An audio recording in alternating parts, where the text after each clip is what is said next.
Chapter 592. Time flowed noiselessly under extreme concentration.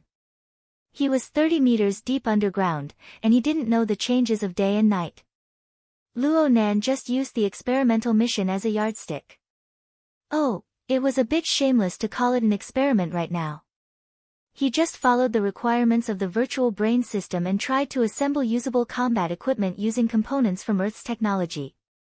Luo Nan occasionally raised his head, only to see that it was 2 o'clock in the morning on the 21st. It was already the winter solstice. Today had quite the significance in the East Asian cultural circles. In the past, his family would gather together no matter what on this day. But today, Luo Nan had used the rotten excuse of concentrated training to run away.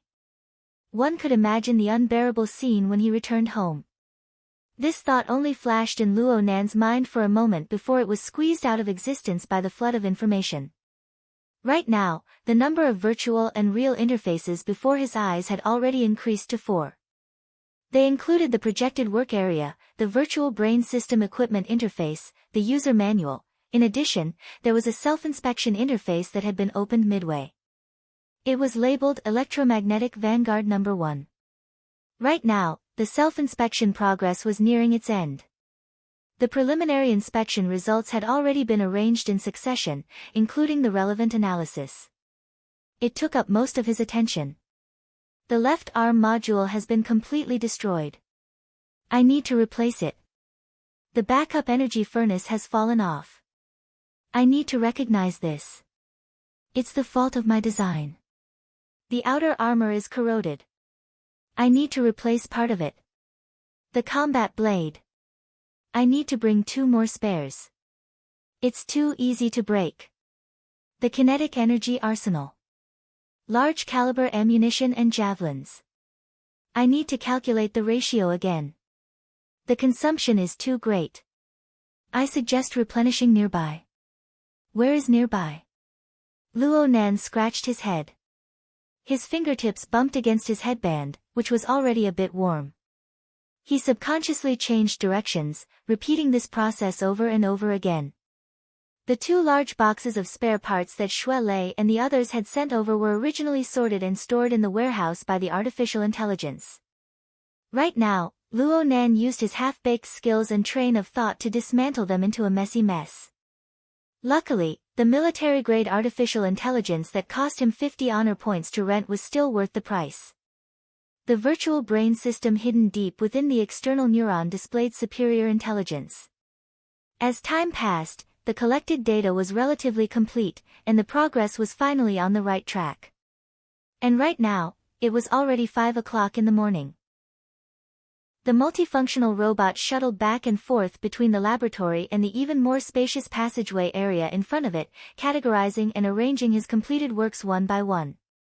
They were of different sizes and covered a large area.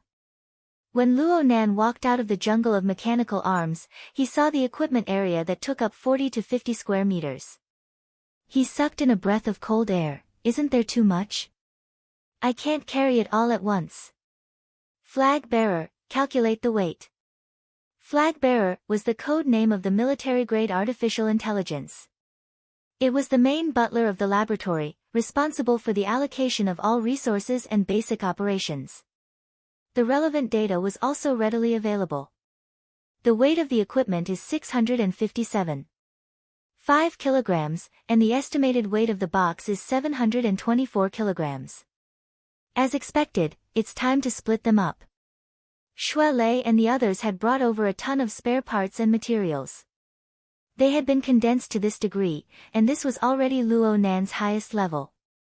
Plus, there were also large amounts of ammunition and consumables that were irreplaceable. Luo Nan didn't waste any more energy. He snapped his fingers, divide the boxes into 4 batches. Each batch must be under 200 kilograms. The main structural components are prioritized. Oh, there's also the remote maintenance system. Pack it up as well. This counts separately. Following Luo Nan's command, the multifunctional robots controlled by the flag bearer rolled their caterpillar belts to get busy once more. Luo Nan stared from the side.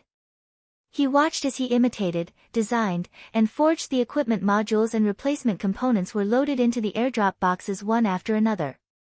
It would be an exaggeration to say that Luo Nan felt a sense of accomplishment in his heart. But the feeling of solidity that was built up bit by bit was something that nothing could replace. 7 days had passed since the lecture on the 14th. Luo Nan had been preparing at all times during these 7 days.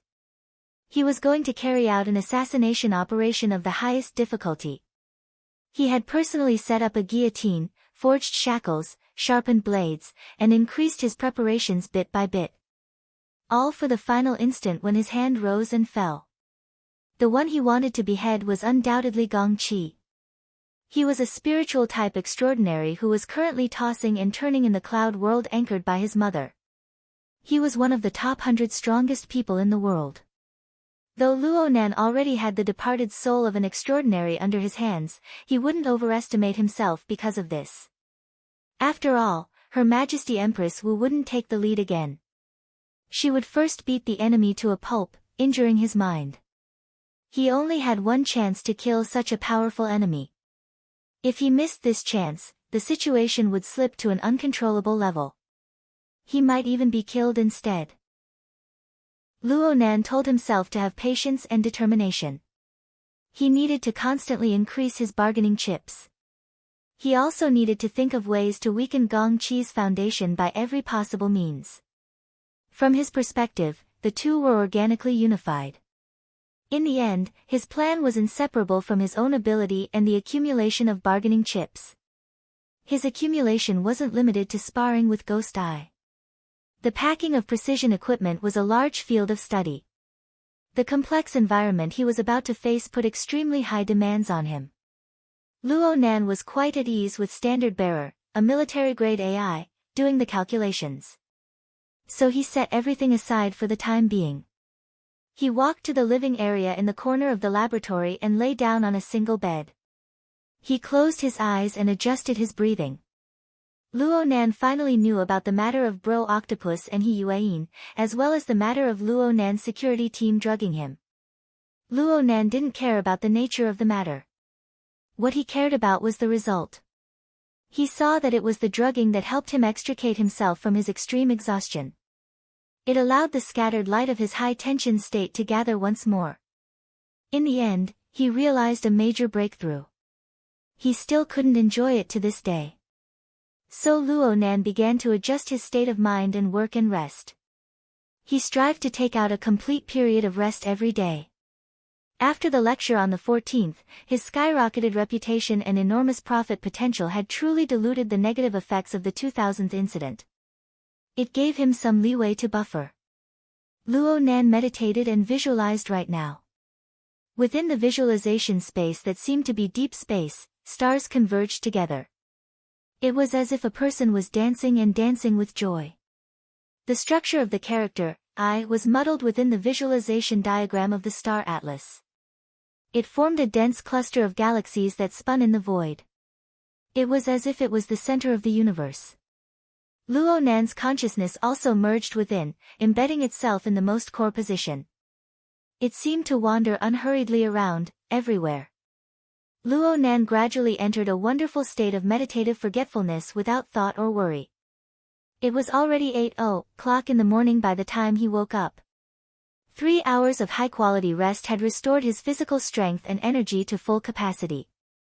He passed through the jungle of robotic arms once more and arrived at a spacious and empty area. The modules, components, and ammunition consumables, along with the remote repair system that he had specially requested, were neatly stacked within the 6 airdrop crates.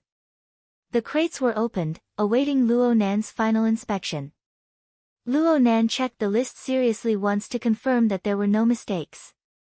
In the end, he stopped before the first airdrop crate that was scheduled to be delivered. The entire crate only had a single module installed. The overall outline was extremely close to a human torso. It was like an exoskeleton assembled armor. But Luo Nan knew very well that the interior of the armor had already been stuffed to the brim by the energy furnace and the transmission system.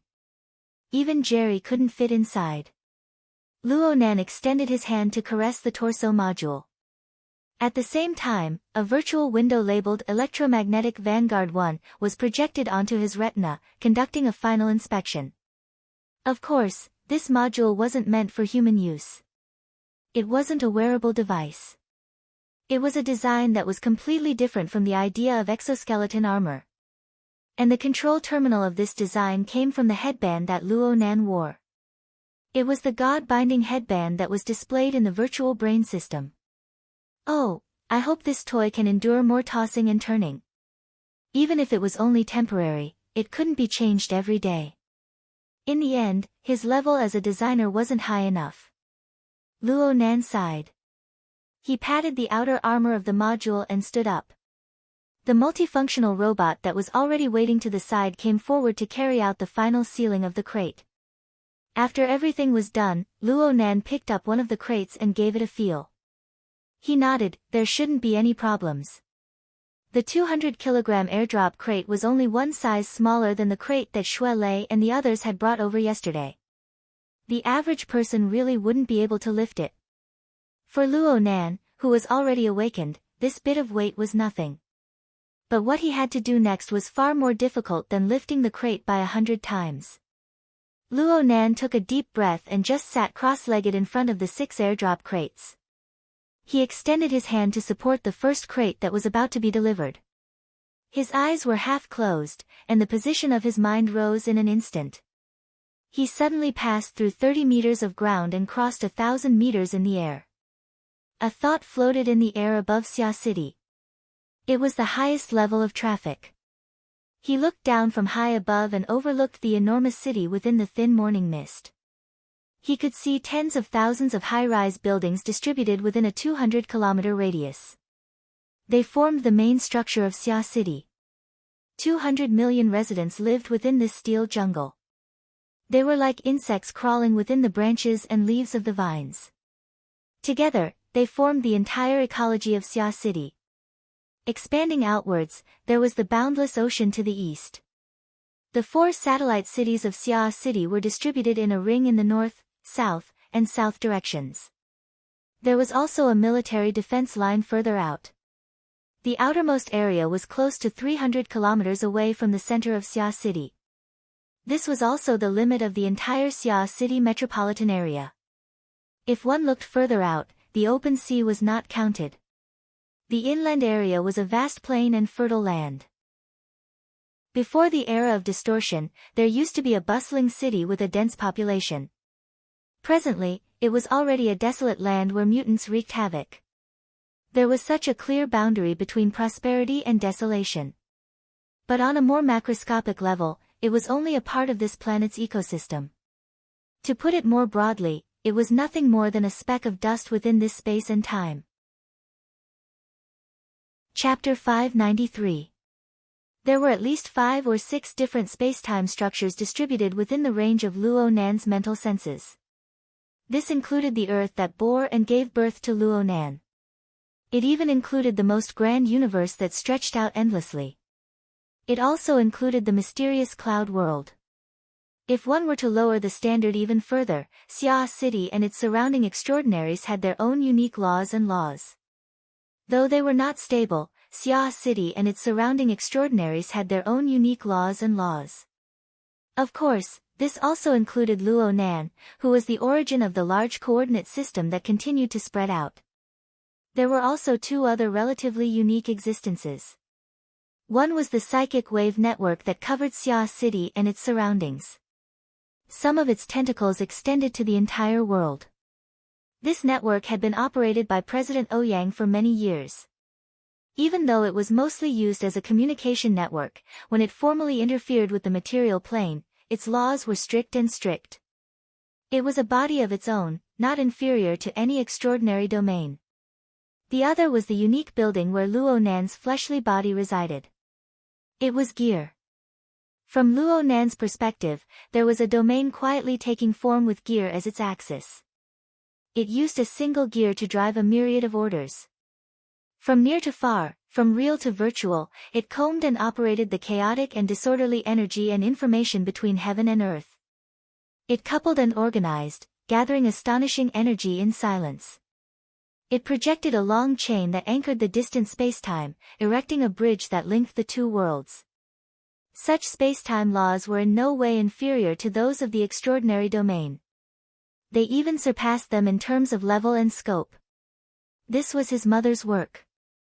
It was indeed like a feng shui layout, but it was also a domain that possessed its own laws. It was a grand extraordinary configuration. At this very moment, Luo Nan was using the laws of gear to do something that even extraordinaries would find hard to do. He roughly observed the surrounding environment and confirmed that there were already extraordinaries overflowing in Xia City. For the time being, there weren't any major powers paying attention to him. After the cage theory came out, "contact is invasion" became a hot phrase in the inner world. There were even people from the Ability User Society who jointly proposed to enact a Privacy Act. The content was probably to restrict the willful casting of psychic ability users' senses and so on. Let's not talk about whether or not this purely eye-catching act had any meaning. The mental senses and lock-ons of extraordinaries were much more cautious and conservative than usual in this sensitive period. Especially for Luo Nan. This really did give Luo Nan ample space. It also made him more daring and reckless when he did things. Luo Nan's thoughts plunged in the opposite direction, cast towards the gear that seemed to be spinning yet not spinning in the depths of the jungle of the North Bank. And at this time, an incorporeal and mystical structure opened up in the depths of the void, forming a passageway that led straight to the distant spacetime. The passageway pulled Luo Nan's thoughts over, and in the blink of an eye, an unstoppable gale and cloud assaulted his face. In a certain sense, the cloud world was simply Luo Nan's own back garden. If those two unwelcome guests weren't here, then it would be even more deserving of its reputation. The thought that Luo Nan projected was like a kite fluttering leisurely in the air. It made a turn within the turbulent clouds. It was just a turn, but the environment of the void where it was located was painted with other colors. Clouds surged high up in the sky at this moment, clearly reflecting the image of a jungle and the buildings hidden within. To be exact, it was the jungle of the north shore of Acumen College where Luo Nan currently resided. This image faded to almost nothingness. It was undoubtedly a mirage. And in just half a second, colors were added to this mirage scene. A rough reddish-black background could be faintly seen. The shape of an undulating mountainous region was faintly discernible. There was also dark red lava that spread and flowed. Two completely different scenes of nothingness mixed together with the surging clouds high up in the sky. The colors were mottled, and it was dazzling to the eye. A mushed-mouthed ape just so happened to pass by nearby. It was also bewitched by this marvelous scene. It bared its teeth and rushed over, seeming to want to touch this marvelous scene. Luo Nan's hand, which was supporting the airdrop box in the underground 6th floor of gear, didn't move at all. He just slightly tightened his brows. The word "I" that was resplendent with starlight within his visualized space seemed to truly come alive. It folded its hands, bent its knees, and spun and danced. The myriad stars that converged to form the word "I" blended into one entity, and they each formed their own star orbits. They drew a boundless star atlas in the deep void. Luo Nan's soul strength, which he had accumulated explosively over the past few days, circulated and transformed within this star atlas. It naturally converged and fused, condensing into an indistinct and immeasurable point at the very center of the star atlas. It became the sole origin of the vast coordinate system, and it couldn't be moved. When this coordinate system took form, Luo Nan's mind, the laboratory he resided in, the cloud world of another space-time continuum, and even the rough and gloomy nameless mountainous region clearly rang with a muffled roar of thunder. When the sound of thunder crushed down, gear, the cloud world, and the nameless mountainous region. These three space-time structures had always operated according to their own laws and rules. They froze in an instant. It was only for an instant. Perhaps it was 1,000th of a second, or even a 10,000th of a second. Then they recovered their fixed operating trajectories.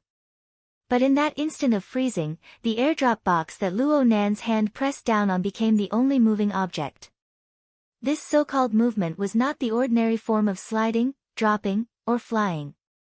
In that instant, the light and shadow of its body warped. It was like a mirage, and it suddenly disappeared. The two intersecting scenes of the mirage in the cloud world disappeared as well. So much so that the mushed-mouthed ape could only stare blankly at the thick layer of clouds that hadn't changed for many years after charging over. Luo Nan's eyes were still half-closed, but his mind was a thread ahead of time. He set off from the origin and drew a long, perfectly straight line. He imprinted a point on the large coordinate system. The coordinates of that point was his designated destination. The line was flat and straight. It didn't bend in the slightest. But in this moment, the airdrop box that crossed space drew an indescribably complex trajectory in the dark and unfathomable void. It pierced through the barrier of space and time twice in succession. Only then did its short and gorgeous journey come to an end. It truly possessed powerful kinetic energy. It carried the whooshing sound of the wind as it descended diagonally to the ground from a height of several dozen meters in midair. The air it pierced through already carried the fishy smell of rotten eggs. This was the result of the long years of accumulation of sulfides and halide gases that were spewed out by the intense volcanic activity. The airdrop box's journey was nearing its end. All that remained was time for the show of universal gravitation. Luo Nan's eyelids blinked, but they didn't completely open. In this moment, his originally vigorous and abundant soul strength was like the water of a lake that had its bottom completely ruptured. The water level dropped by more than half in an instant. The excessively terrifying output of soul strength caused his brain to experience a short period of dizziness. But he couldn't afford to rest. His consciousness locked tightly onto the falling airdrop box. He calculated its position and distance on the plane of his soul cloak. The airdrop box's shock absorber equipment automatically activated when it felt the movement of the box. It attempted to correct its posture and weaken the impact. But before these equipment could truly display their use, a figure leaped up from a certain fissure in the ground diagonally below. The figure rose into the air and firmly grabbed the falling airdrop box before landing on the ground with ease. Chapter 594. Though he was vexed, he still had to do the work that needed to be done. Luo Nan spent an entire morning to send 5 of the 6 airdrop boxes over. Actually, in terms of pure soul strength consumption and replenishment, it wasn't hard to replenish it under the effect of the closed system large production line, even though the consumption of soul strength was enormous. What was truly troublesome was the amount of energy consumed during this period of time. It was truly immeasurable. Luo Nan didn't dare to forcefully do this sort of thing. He did his best to follow his normal routine and eat the breakfast and lunch that Rui Wen sent over. He took a short nap before sending the last box of ammunition and consumables away. It was already 1:00 in the afternoon. Luo Nan only gasped for breath before opening up the electronic map. He set it to a 3-dimensional panoramic mode and studied the schedule for this afternoon. He suddenly felt something in his heart when he was pondering with a frown. He turned his head and saw Rui Wen, who had been resting here in the afternoon. She stood quietly to the side, concentrating on looking at the map. The plump Jerry was squatting on her shoulder in a rare moment of honesty, his long tail wagging back and forth. Luo Nan laughed. What, curious about that side? He never hid anything from Rui Wen, and he was very confident in Rui Wen's ability to keep secrets. This was a tacit understanding between the two. Of course, Luo Nan also admitted that his plan wouldn't have succeeded without Rui Wen's participation. Rui Wen turned her head and asked softly, "Should I go too?" It was quite rare for this little girl to open her mouth and speak.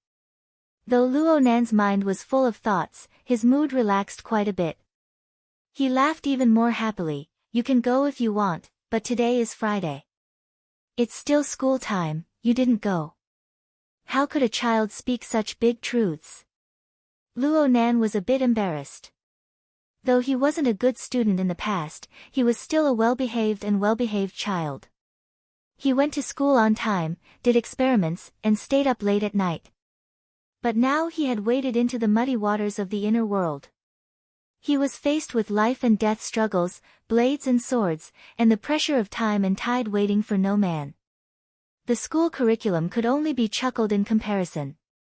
Well, wasn't this a bad example for Ruiwen? Luo Nan hadn't considered such matters before, but ever since he had that conversation with Emoya that night, a corresponding sense of responsibility had awakened. He felt a mountain of pressure for a time. Ruiwen. It's like this. We students need to study properly and make progress every day. This is a critical period, and I have no choice but to do this. After this matter is settled, I will definitely study hard. Otherwise, how can I, cough? Luo Nan had forcefully swallowed back the words, get a foot in society. It suddenly occurred to him that not only was this cliché meaningless, but it was also an extremely crude lie to members of the inner world like them. Although Ruiwen was autistic, she was very smart. Luo Nan had always believed that. Luo Nan was stumped for 2 seconds before forcefully changing the direction. What I'm trying to say is that the experiences at school are extremely precious and important. They are an indispensable part of our entire lives. Luo wen yi tu luo li lu tu shi tu hi hi tu.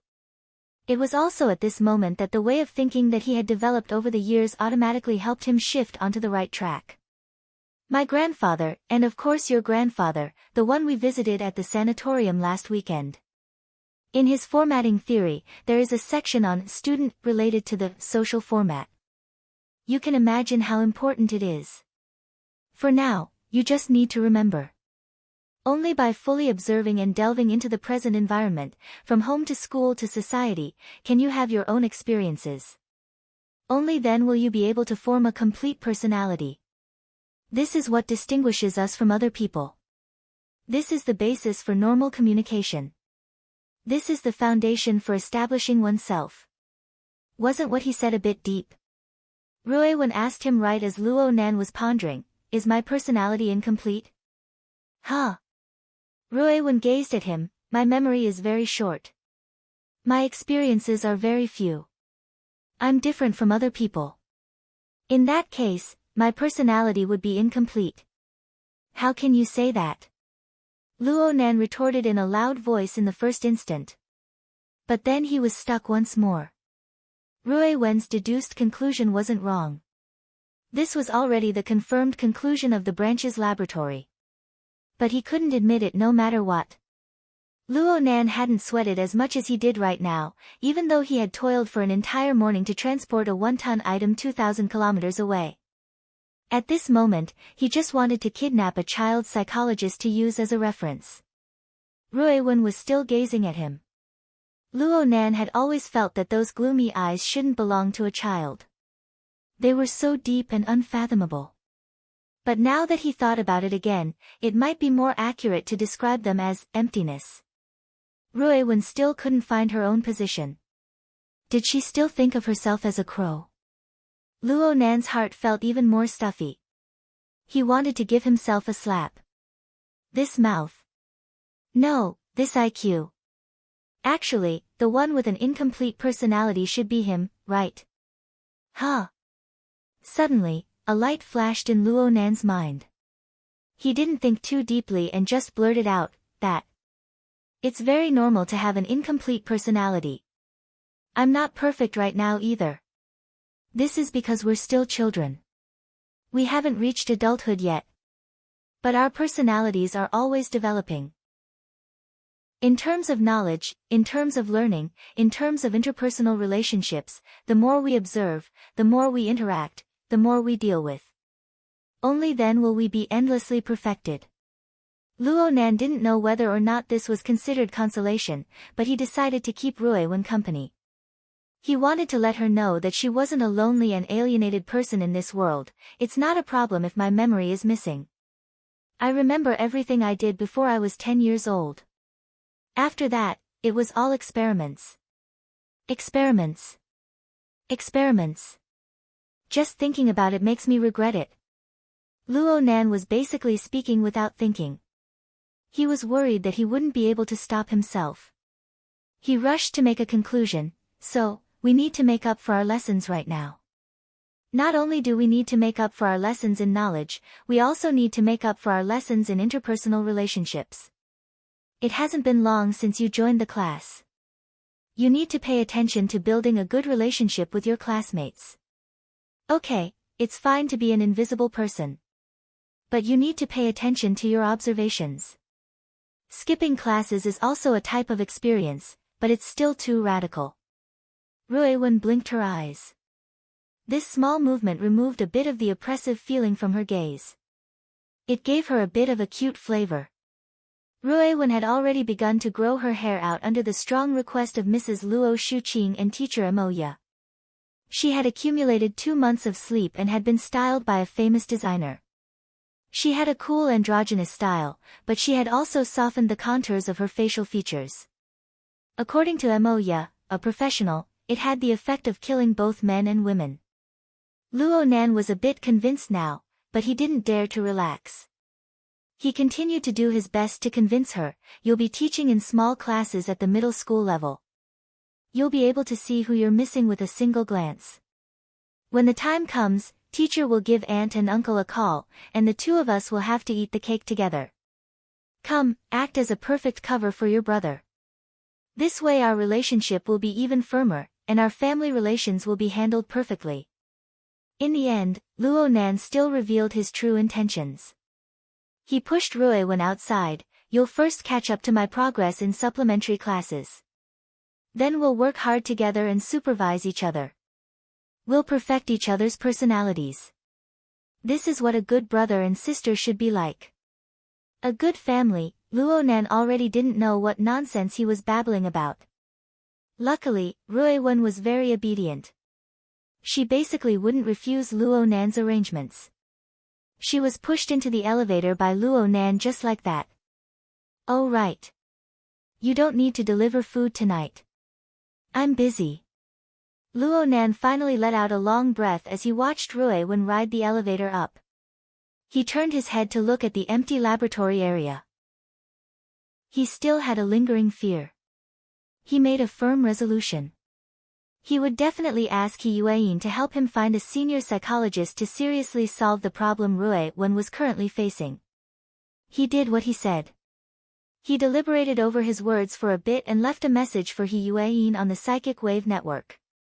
She was probably still busy. She didn't immediately respond. Luo Nan didn't wait any longer. He composed himself and walked back to the laboratory area to deal with some loose ends. Everything was in order half an hour later. He followed his predetermined plan and walked to the lounge. He activated the completely sealed simulation chamber that he had specially purchased. Luo Nan was able to truly calm his mind within the tight and sealed environment of the chamber. His mind flowed along the soul cloak that practically surrounded the earth. He followed the predetermined coordinates to a reference object, and with a large leap, he arrived at an area 2,000 kilometers away. This was a dry cave located within a mountain. The temperature was maintained at around 40 degrees. It was originally just a relatively large rock crevice. Later, Mo Luen, who was stationed here, forcefully carved out a hidden space to serve as a forward operating base. Mo Luen sat cross-legged in a corner of the forward operating base right now. A maintenance robot was busy at work.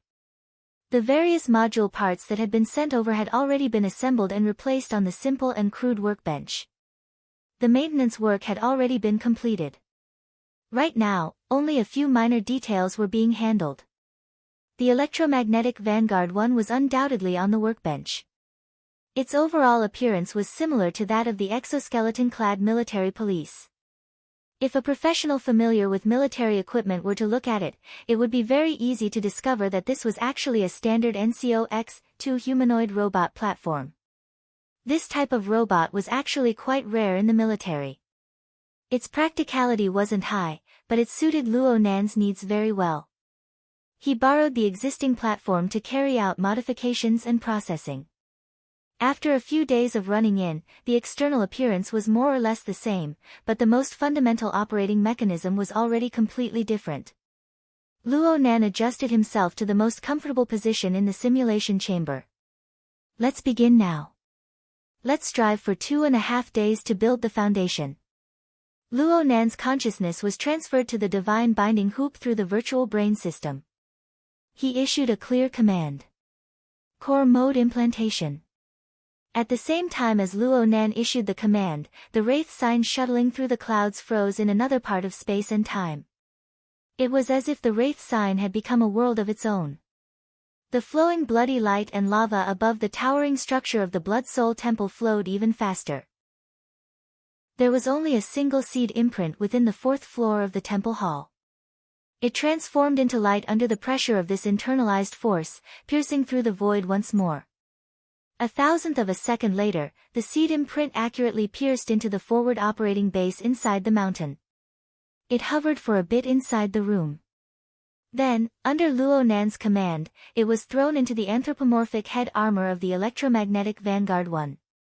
There were large amounts of sensory instruments, auxiliary computing systems, and so on integrated here.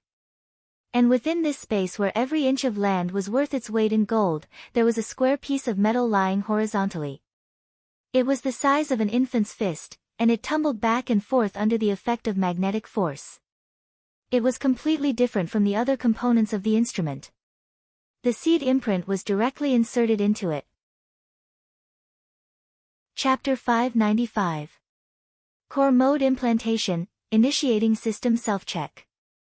Insufficient automatic core component, indicating power output of 3 bars. In the eye sockets of the fully enclosed helmet, the gathered electricity dimmed down again, leaving only 2 weak spots of light, like the residual heat of metal after high-temperature processing.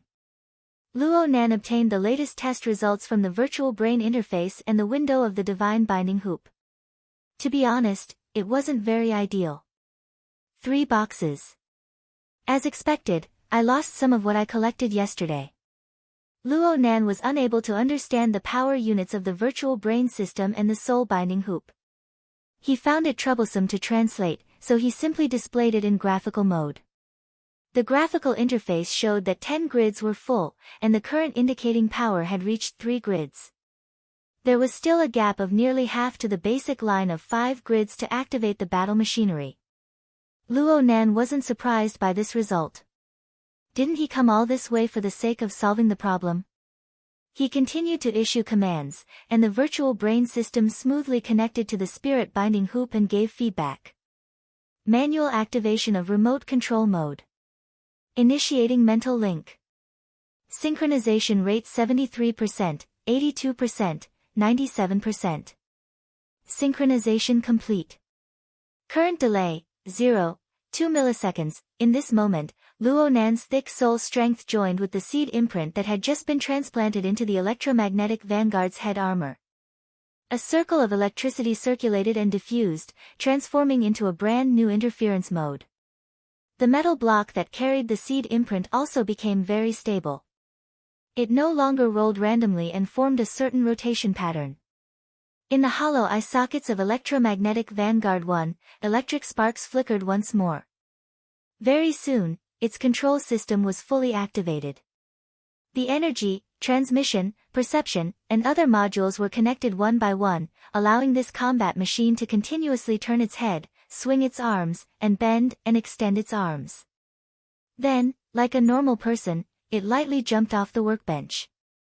Luo Nan lay quietly within the simulation chamber, but his mental plane was extremely active. It was he who possessed the electromagnetic Vanguard No. 1 and performed all of the above actions. This was an expedient measure before the seed imprint took root and sprouted, but it was still an interesting experience. It was similar to the real-life version of Frost River reality. It was also an advanced version of remote mechanical control. Of course, there were even more wondrous places inside. Although the power of the seed imprint was low, it was not idle. It was still using a special method to observe all of this with clairvoyance. It was trying to coordinate and respond through Luo Nan. Luo Nan was controlling No. 1, but he was also cooperating with No. 1. They were, together, in the forward operating base. At this time, other than paying attention to the core components, Luo Nan was also inspecting the other components and the overall situation of the system. He was making fine adjustments according to specific problems. The maintenance robot that was specially sent over became the busiest one, following No. 1. Luo Nan didn't do these things himself. After all, his reserves of knowledge in this area weren't enough. In the underground laboratory of Gear, the one responsible for the overall allocation of resources and basic operations was the military-grade AI, flag bearer, and in this forward operating base, the one carrying out the corresponding missions was the external neuron. This miraculous creation, whose origins were still unclear to this day, displayed an extraordinary level of intelligence. Its overwhelming control over Earth's technology was perfectly reflected here. After about 40 minutes of testing, the effectiveness of the electromagnetic vanguard system and the operation of the modules were basically in the normal range, and they had successfully passed the various traps created by the novice designer. As for the deeper problems, they could only be tested in practice. Right now it was already 3 in the afternoon. Luo Nan decided to leave the cave, set out. Number 1 headed outside. Concealment had already been taken into consideration when constructing the forward operating base. There were also some geological problems, so the passageway leading outside was rather winding. Many places were barely passable. This could also be considered a test of the electromagnetic vanguard's control. At first, this remote-controlled combat machine had some friction with the volcanic rocks on all sides. Occasionally, sparks would burst out. But soon, the sound of friction and scraping disappeared without a trace.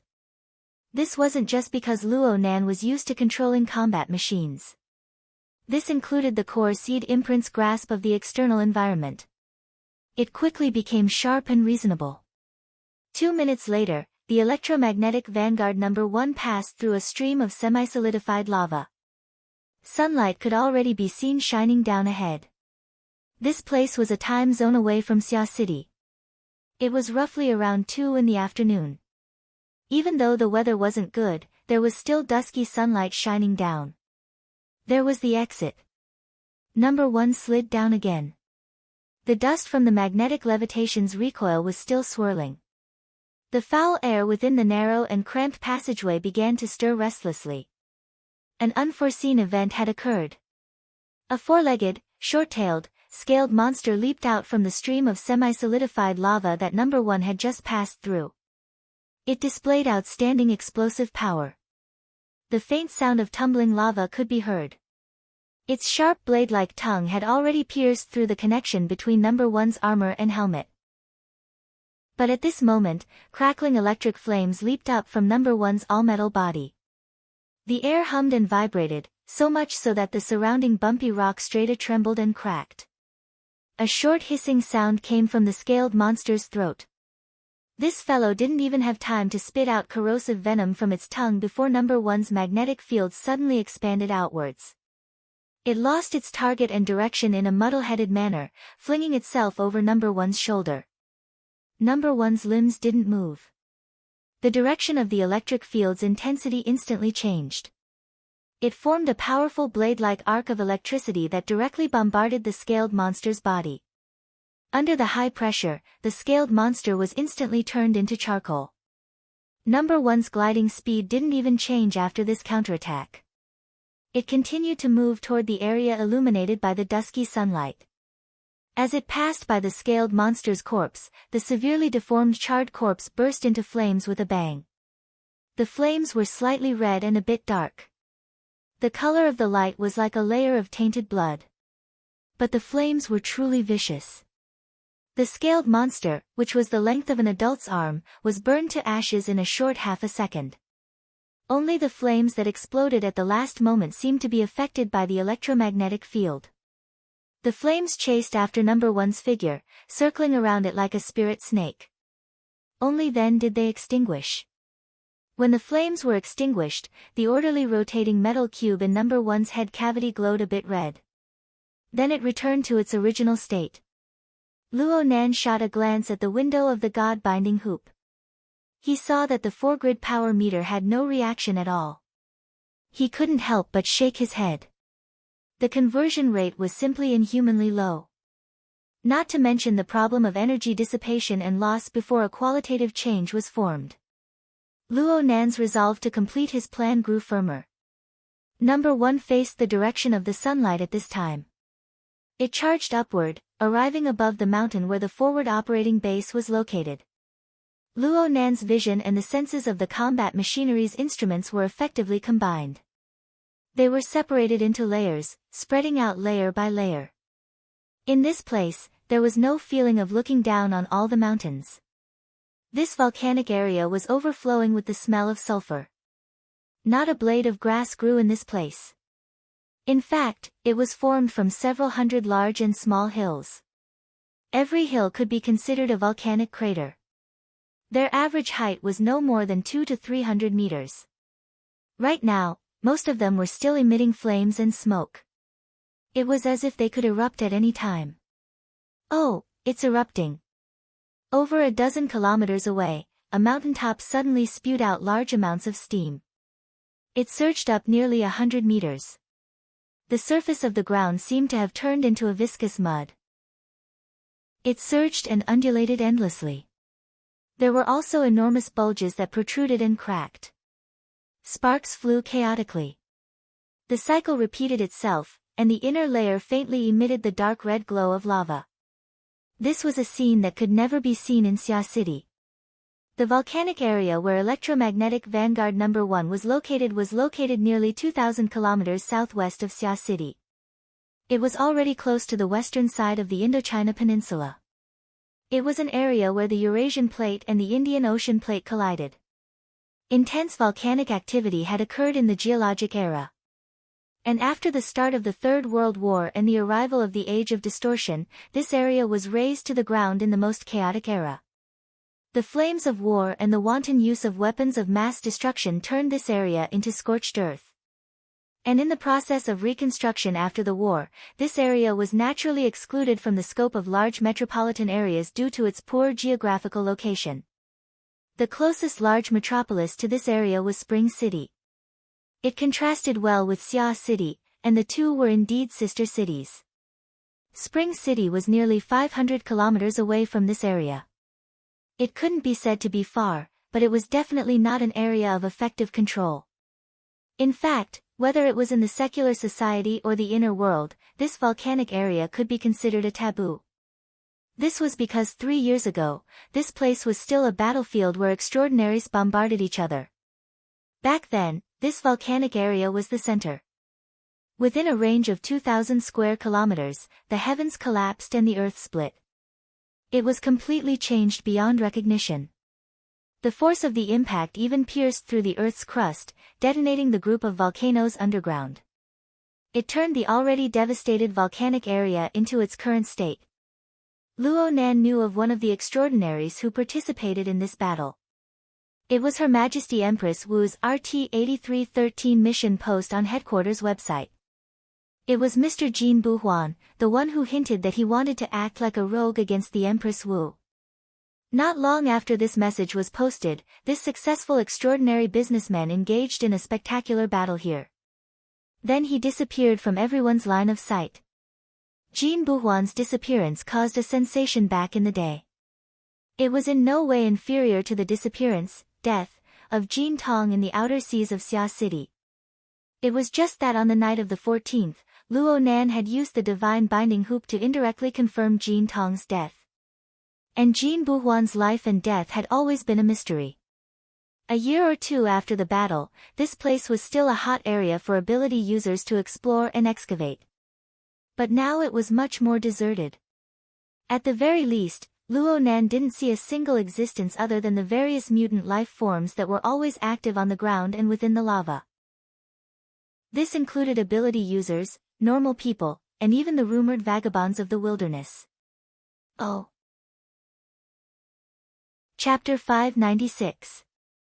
The ring-shaped drone somersaulted back and forth within the steam cloud.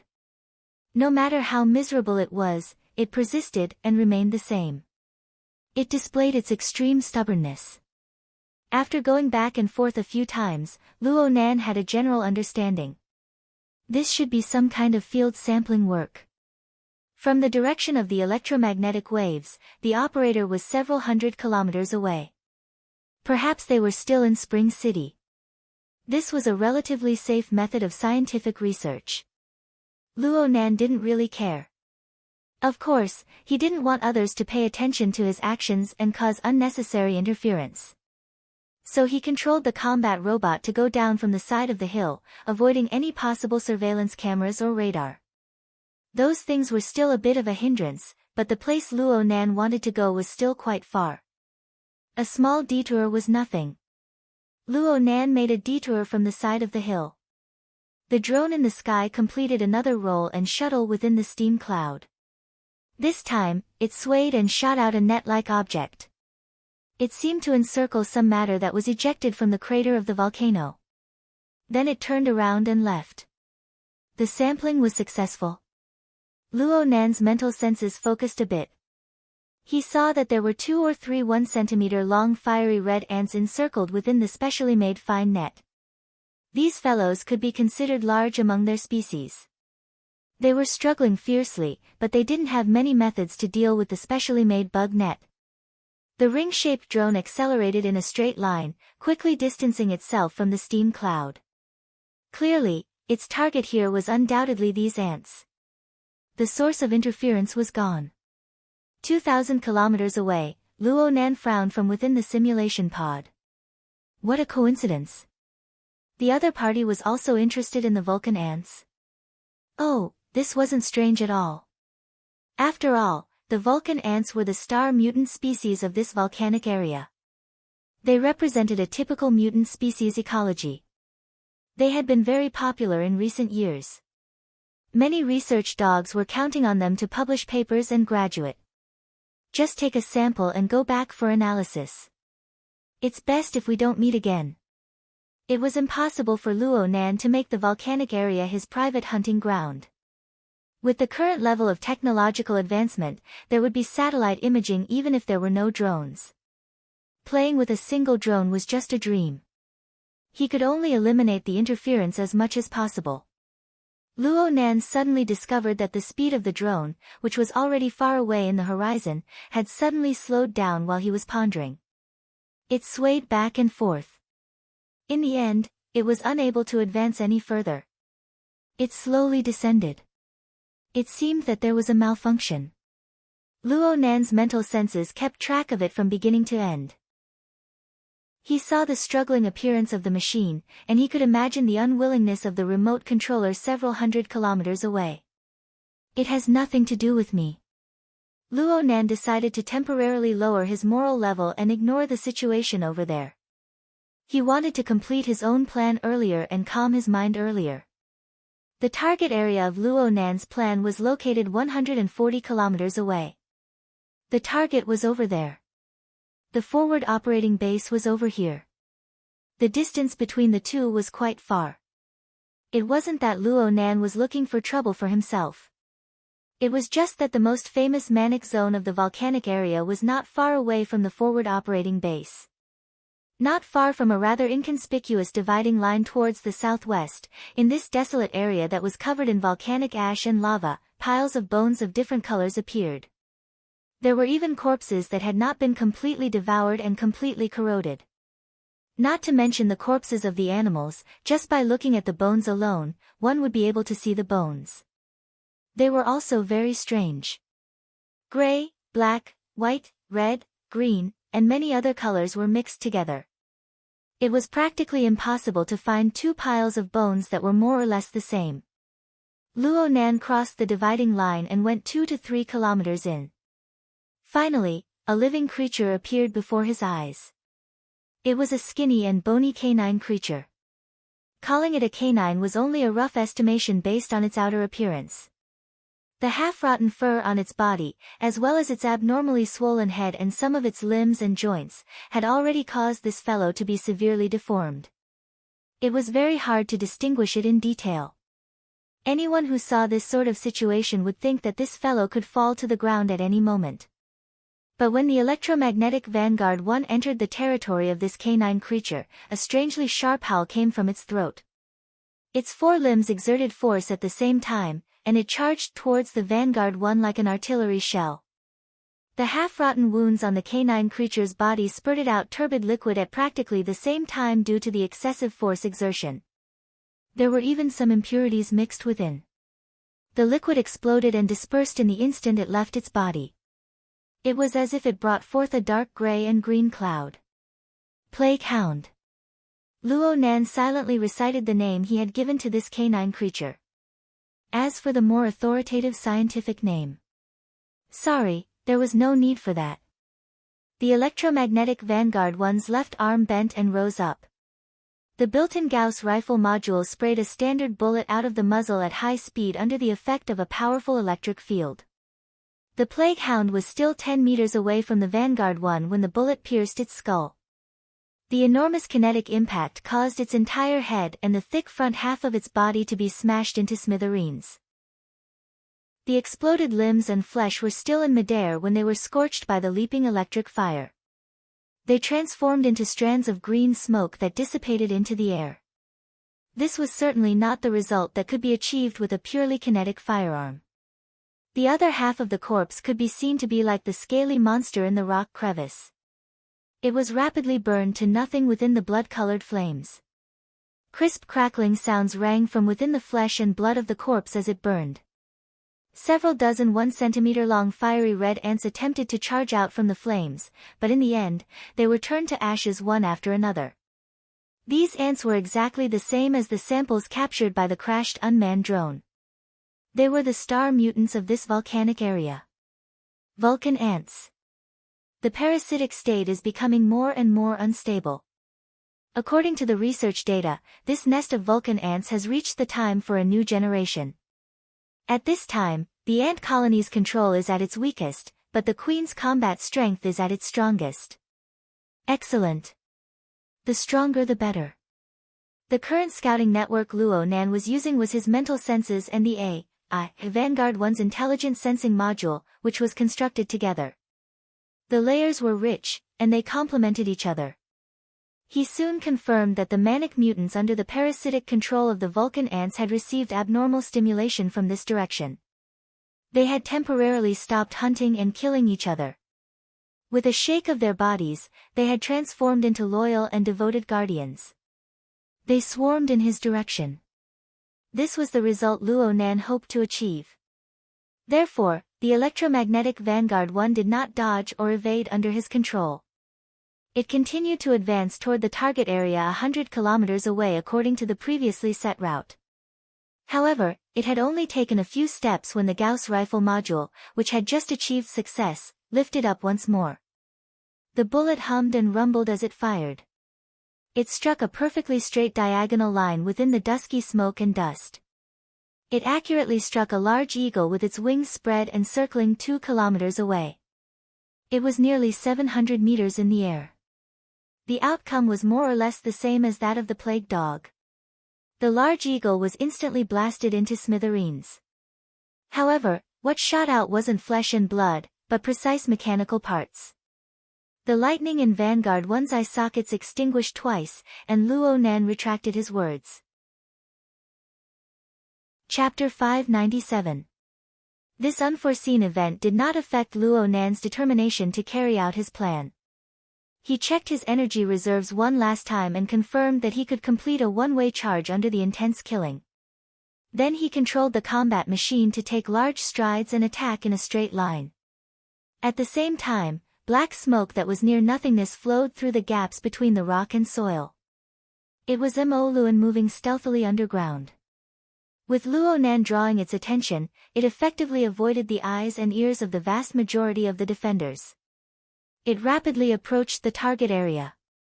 And at this time, from the perspective of the electromagnetic Vanguard No. 1, it could faintly see an unceasingly approaching gray line ahead. It was a skirmish line formed by several dozen mutants similar to plague dogs. This was just a small unit. Behind this skirmish line, on the two flanks, and even behind the electromagnetic Vanguard No. 1, there were already threats accumulating.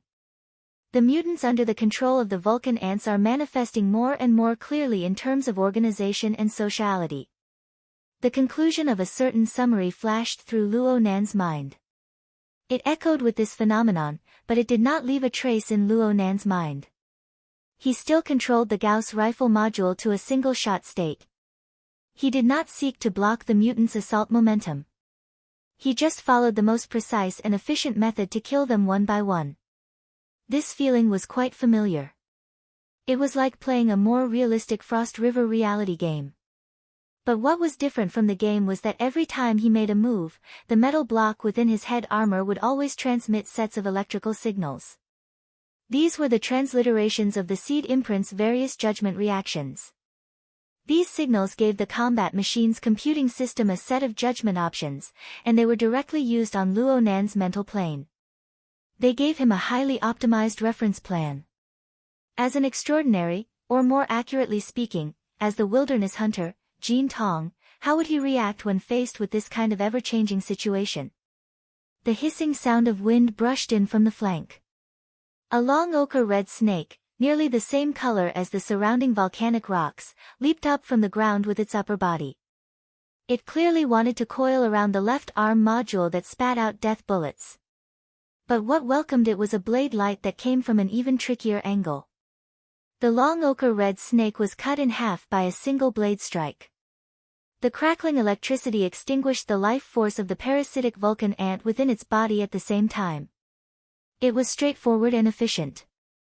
At least 70% of the credit for this blade was due to the stress response of the seed imprint. Luo Nan was more like a guide. The feedback from the imprint of the Jean Tong seed grew stronger and stronger over the course of a few days. It grew faster and faster, giving Luo Nan quite good pointers and benefits. But this was not enough, far from enough. And that group of people didn't have enough, right? Number 1 fired another shot, shattering a rock a few hundred meters away. Apart from the shattered stone shards, parts of the rock exploded all over the place. That's enough. At the forward supply base of Spring City's western defense line, Meng Tu couldn't help but slap the table. In the wilderness, be it humans or machines, they are all fucking lawless. Hurry up, activate the next set of backup equipment. As a senior officer of the Coastal Defense Force, Meng Tu was assigned a mission to relieve his boredom. It was supposed to be a leisure job similar to traveling, but now it seemed that his unreliable boss was the one who pushed the blame to him. His heart was filled with irritation. He nearly wanted to rip off the chain of discipline, but his many years of military discipline made him suppress this impulse. His voice only grew a bit coarser. You still haven't found out the origins of this X2. If you want to investigate here, don't overlook the SCA's side. The officer next to him was the commander of this forward supply base, Major Gua. It was hard not to feel a bit awkward being overridden.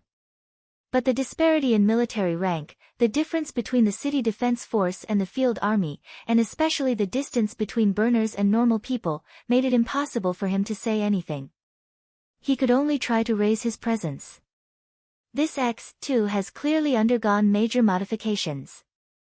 With such a degree of modification and the methods of those rats of the black market, it's unlikely that we'll be able to find anything. Perhaps we can consider it from the perspective of a highly destructive electromagnetic weapon. Meng Tu shook his head. It's not a simple electromagnetic weapon. That's right. Its modifications are very extreme. I'm saying that it's not just an electromagnetic weapon. Have you ever seen an electromagnetic rifle that can blast apart a mutant with a body of steel in one shot? Perhaps it uses special ammunition. If the density and weight of the ammunition exceeds. But there's no way to explain the intense combustion in the latter half. Speaking of which, Major Gua, the Deep Blue Walkers in Spring City don't have a high conversion rate. Yes. Then I suggest that you find an opportunity to attend a short-term training class in the near future and gain a deeper understanding of the combat methods of the Deep Blue Walkers. It had to be said that Meng Tu wasn't Major Gua's direct superior.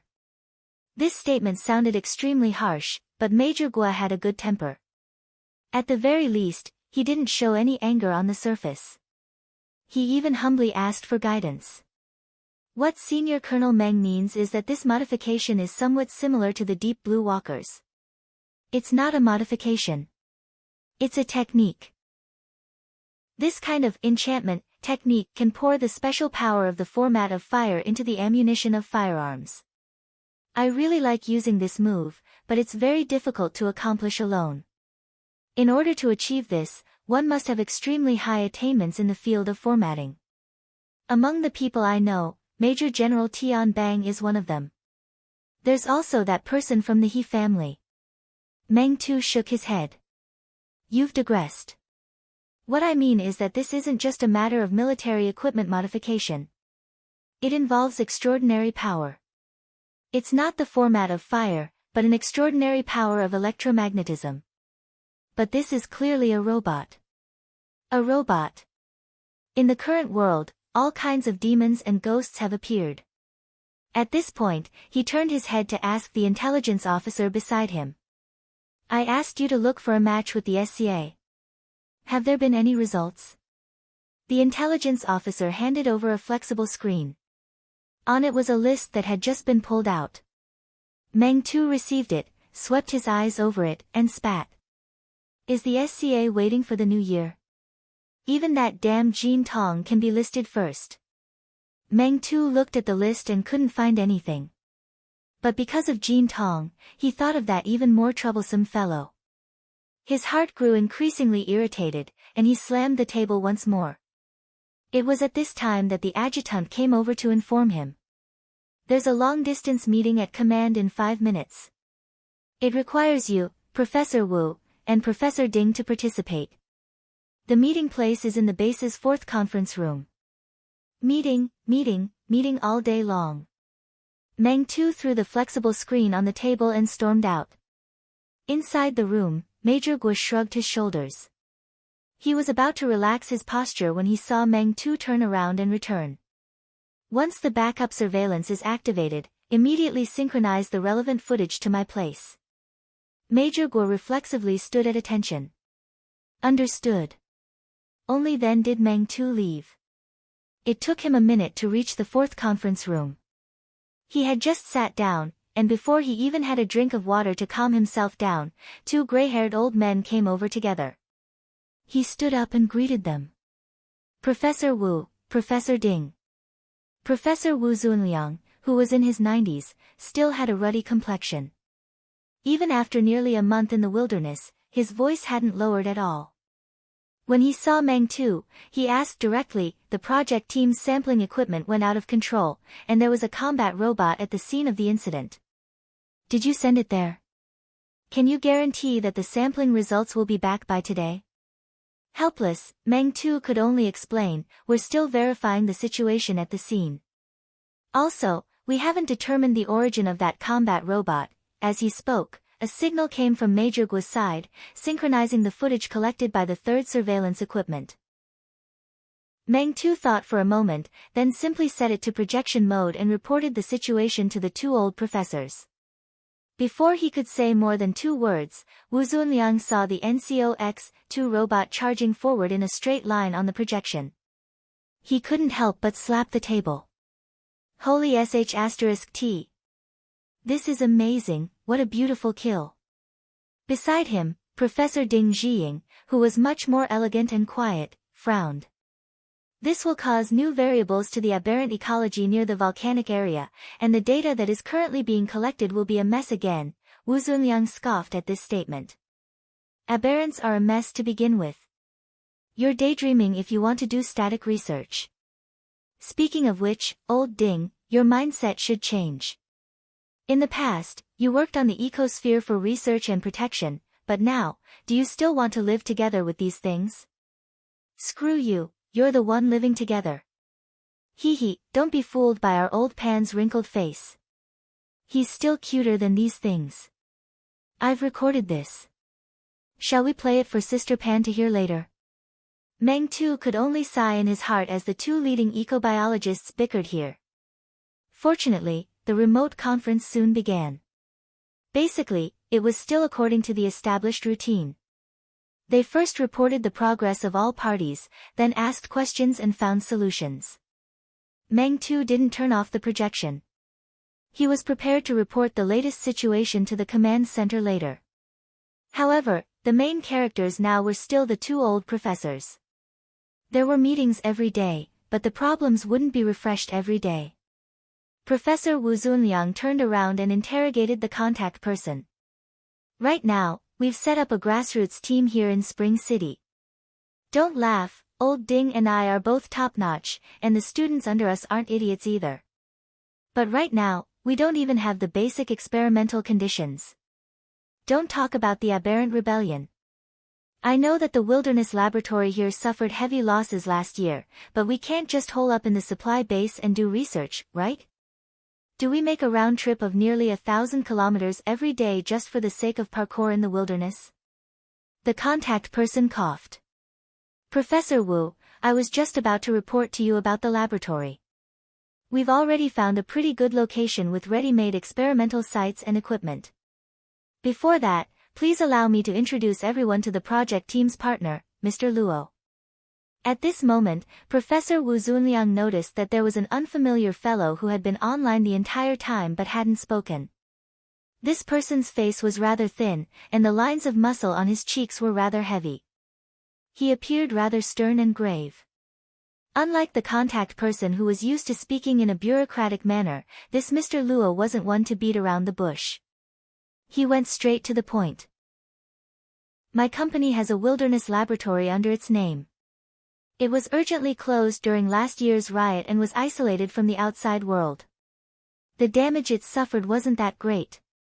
This laboratory is approximately 150 kilometers away from the target volcanic area. It's already a relatively forward position. If Professor Wu, Professor Ding. Wu Zunliang was a bit baffled. This Mr. Luo's way of addressing him was clearly different from the way old Ding beside him addressed him. Wu Zunliang was a straightforward person, and if there was a question, he would ask, "You know me?" Mr. Luo laughed when he heard this. His originally stern face became rather warm and intimate at this moment. Professor Wu, I'm a graduate of Acumen College 77's Biological Sciences Department. I once wanted to take the exam to become your doctoral student. I went to visit you with senior sister Qingwen and even ate at your place. Bang! Wu Zunliang slapped the table in realization. I remember you. You and Qingwen were in the same orphanage. Later on, you went with her to the wilderness. Huh? Before he even finished speaking, the remote communication screen began to shake incessantly.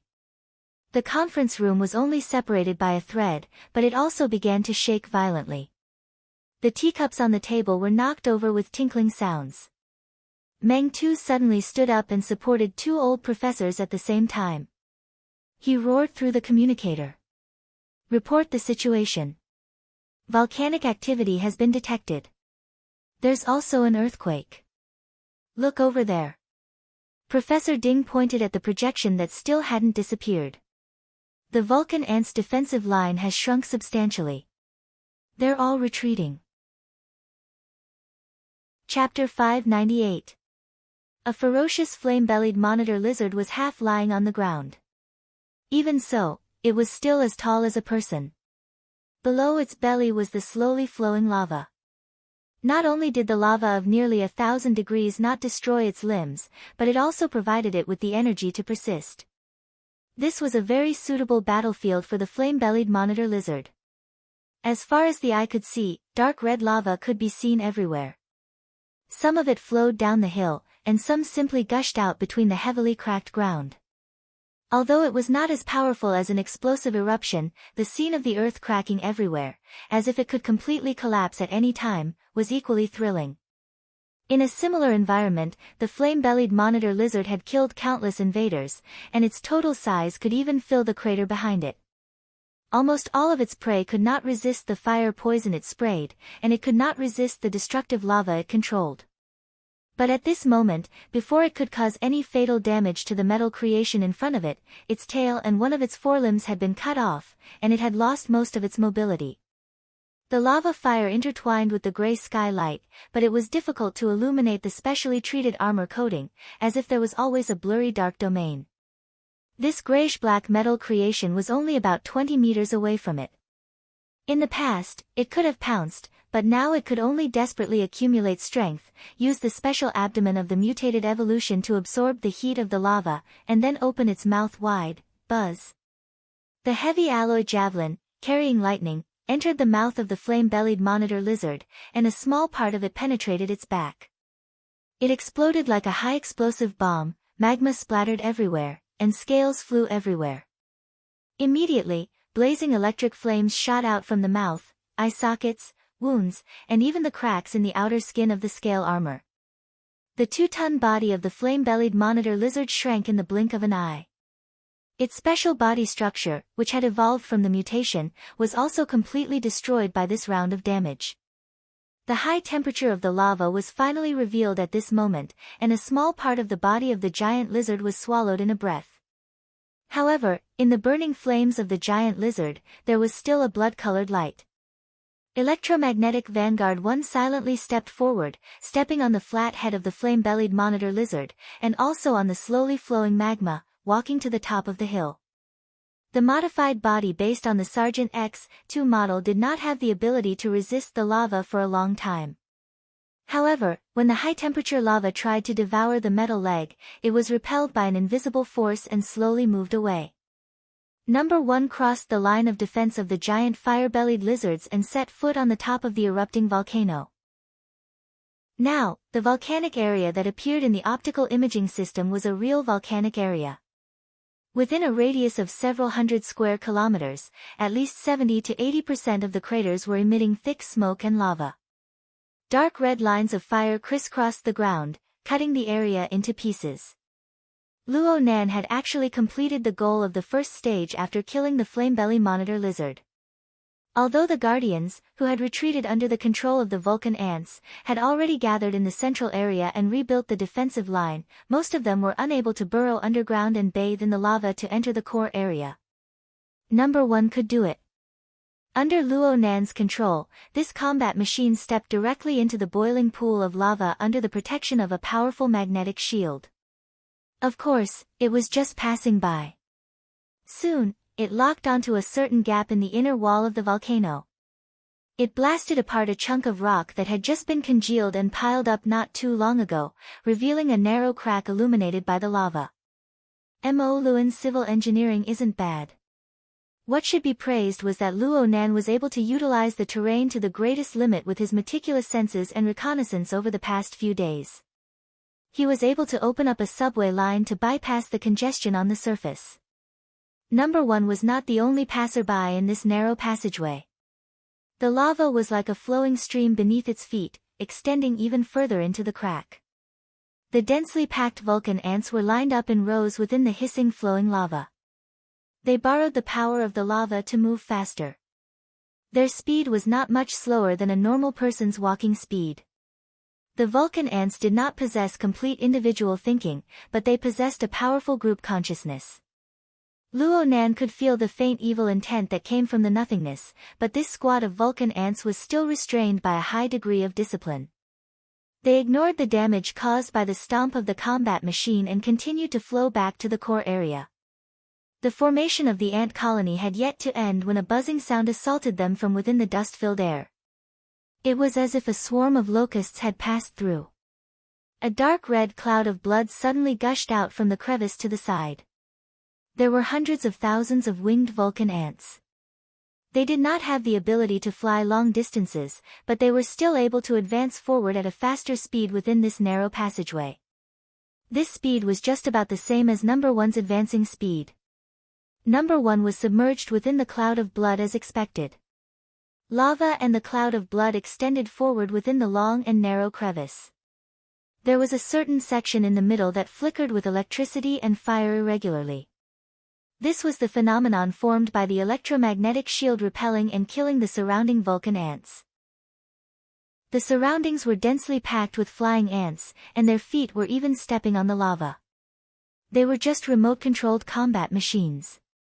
They were not here in person. Otherwise, Luo Nan could not guarantee that he would be able to maintain a calm state of mind. They were both Vulcan ants.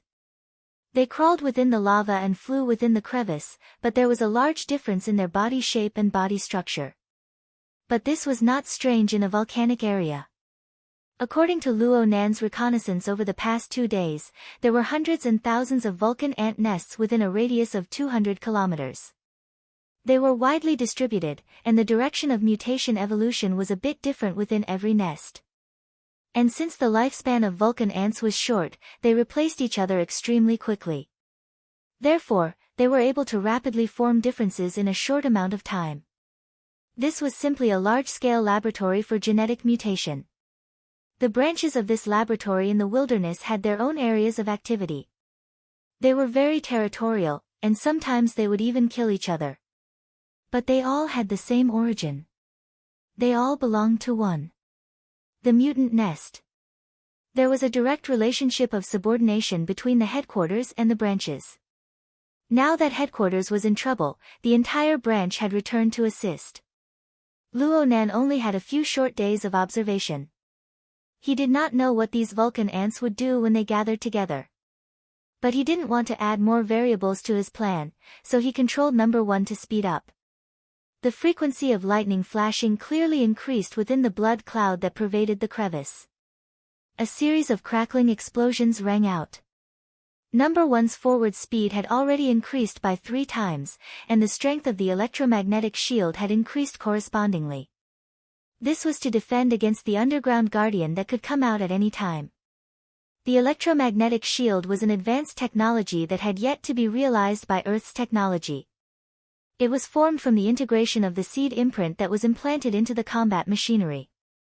Thus, a powerful electromagnetic field domain was formed with electromagnetic vanguard as the fulcrum. The domain pervaded the surroundings, and it could be retracted and released at will. This was the embryonic form of Jin Tong's extraordinary domain. Being able to realize this kind of effect proved that the potential of the seed imprint had been excavated to a new level. And under this stimulation, the corresponding information within the divine binding hoop and the virtual brain system was activated one after another. They provided Luo Nan with even more detailed and thorough application technology. Of course, the carriers of these application technologies were all indecipherable hieroglyphs. Luo Nan relied on the even more marvelous word to decipher a portion of the hieroglyphs with great difficulty. The divine binding hoop was the sole spoil of war from killing Jin Tong. Presumably, it had caused quite a bit of trouble for its previous owner. It had to be said that Jin Tong was truly a genius for being able to break into the extraordinary realm under these circumstances. High-level techniques required high-level consumption. 2,000 kilometers away in the underground laboratory of Gear, Luo Nan regulated his breathing in the simulation chamber to adapt to the ever-increasing pressure. Currently, the internal energy and transmission system of the electromagnetic Vanguard 1 had already retreated to a secondary position in the driving force. The main source of power came from the remote interference of Luo Nan's soul strength. Just the electromagnetic shield alone consumed an astronomical amount of energy. In addition, there was also the natural consumption of long-range interference. Even with Luo Nan's soul strength reserves, it was still quite strenuous. Fortunately, strands of marvelous energy seeped over from the depths of the void as Luo Nan approached the core region. The energy grew clearer and stronger. Good. Very good. Luo Nan let out a sigh of relief. This supplement was nothing compared to the overall consumption, but it was an extremely positive feedback. There was no energy in this world that was like water without a source or a tree without roots. There was bound to be a source and a process of transformation. Luo Nan was fully aware of the entire process. His heart was all the more certain and excited. Number 1's speed increased once more. Not only was it advancing towards its predetermined target, it was also tracing back to the source of the energy transformation. After advancing another 10 kilometers or so, Number 1 had already swapped out 2 passageways in the ground. One of these passageways was a shortcut that had just been created due to the earthquake. It was precisely because of this timely change that it was able to evade the even crazier attacks and interception of the Guardians. Even so, Number 1's left arm was scorched and deformed by a tyrannical mutant that could transform into lava. A large chunk of the armor on its chest was lifted off, exposing the deformed components within. As for the narrow passageway behind it, a layer of burnt ashes had already filled the entire passageway. The ashes slowly rolled along with the flowing lava. Right now, there was a vertical distance of at least 90 meters between Number 1 and the surface of the earth. The roars of the mutants had disappeared, but the violent upheaval of the earth brought about by the volcano and the earthquake still filled this passageway with noise. In the end, it formed muddy rumbling vibrations. Luo Nan handed over the task of analyzing the ambient sounds to the auxiliary computing system. This was to avoid the topographical changes that could cause destructive damage. As for himself, his attention was completely penetrated into the depths of the surrounding dark void. He probed the abyss region. There, a weak incantation was spiraling and circulating. It continued on without end. This was the music that surged as the energy turbulence of the abyss region passed through the special structural form. As the output gradually stabilized, the incantation grew clearer and clearer. It grew louder and louder. In the end, it was simply like a majestic and even fanatical chorus. Blood. Blood. Blood. Fire. Fire. Fire. Chapter 599. Number 1 took 2 more steps forward and suddenly froze. Boom. Flames smashed through the rock wall in front of him, bringing with it a destructive wave of lava heat. In the sudden change of extreme environment, Number 1's perception and computing functions were thrown into chaos for a moment. The metal body was somewhat stiff and out of control, but Luo Nan's mental senses weren't affected. Instead, they followed the fulcrum that was already stationed in this area and spread out. Then Luo Nan saw the spire-like building topple over on the other side of the collapsed rock wall. It crashed into the roaring and boiling lava, extinguishing in the blink of an eye. It wasn't strange for there to be such a building in the underground lava area. In fact, Number 1's body had adapted to the extreme environment. It braved the tide-like lava waves and walked to the edge of the collapsed rock wall. Here, the enormous cavern in front of it, as well as the twisted demonic building community within the cavern, only presented a corner of the volcano to Number 1. There were at least 10 enormous sealed structures scattered randomly in this enormous cavern with the lava as its base color. They were all made of rock and mud. They were of different sizes and were rather crude. They were connected to each other and to the rock walls of the surrounding mountain by pipes made of the same material. They crisscrossed and crisscrossed. One could see that they were building structures with clear functions at a glance. Perhaps it was the reflection of the lava's radiance, or perhaps it was the material or other factors, but these sealed structures radiated a dark red glow.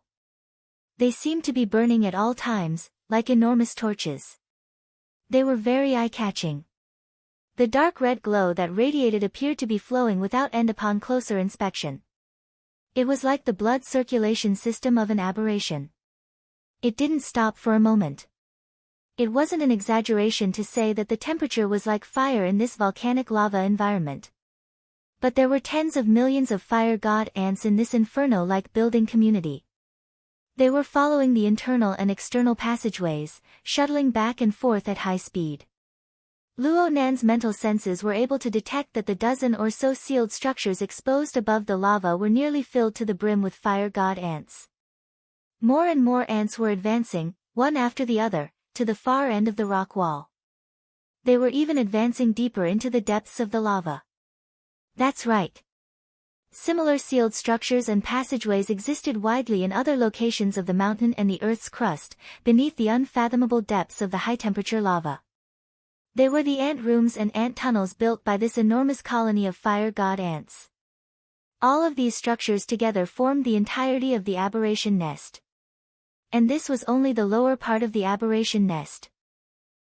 According to Luo Nan's probing observations over the past few days, this aberration nest included at least 200 ant rooms and 10 times the number of ant tunnels. There was no obvious pattern to their distribution. Some places were denser, while others were thinner. Overall, they still formed the shape of an inverted pyramid. About a fifth of the lower portion was completely submerged in magma. And that was Luo Nan's final destination, the heart of the entire aberration nest, the queen of the fire god ants. It was also the core of the collective consciousness of the entire fire god ant society. The tremors of the mountain and the ground continued. Number 1 stood at the edge of the cliff for 3 to 5 seconds before another ant chamber was peeled off from the cliff. Together with tens of thousands of fire god ants, it fell heavily into the lava. Most ant chambers were connected to the surrounding mountains and strata.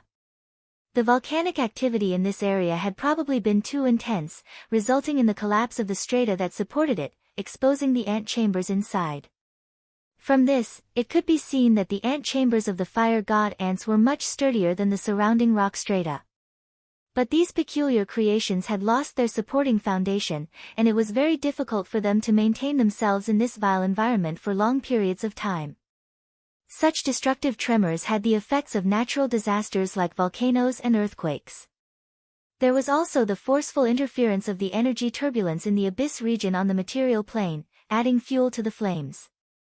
There was also the more direct impact from the depths of the lava.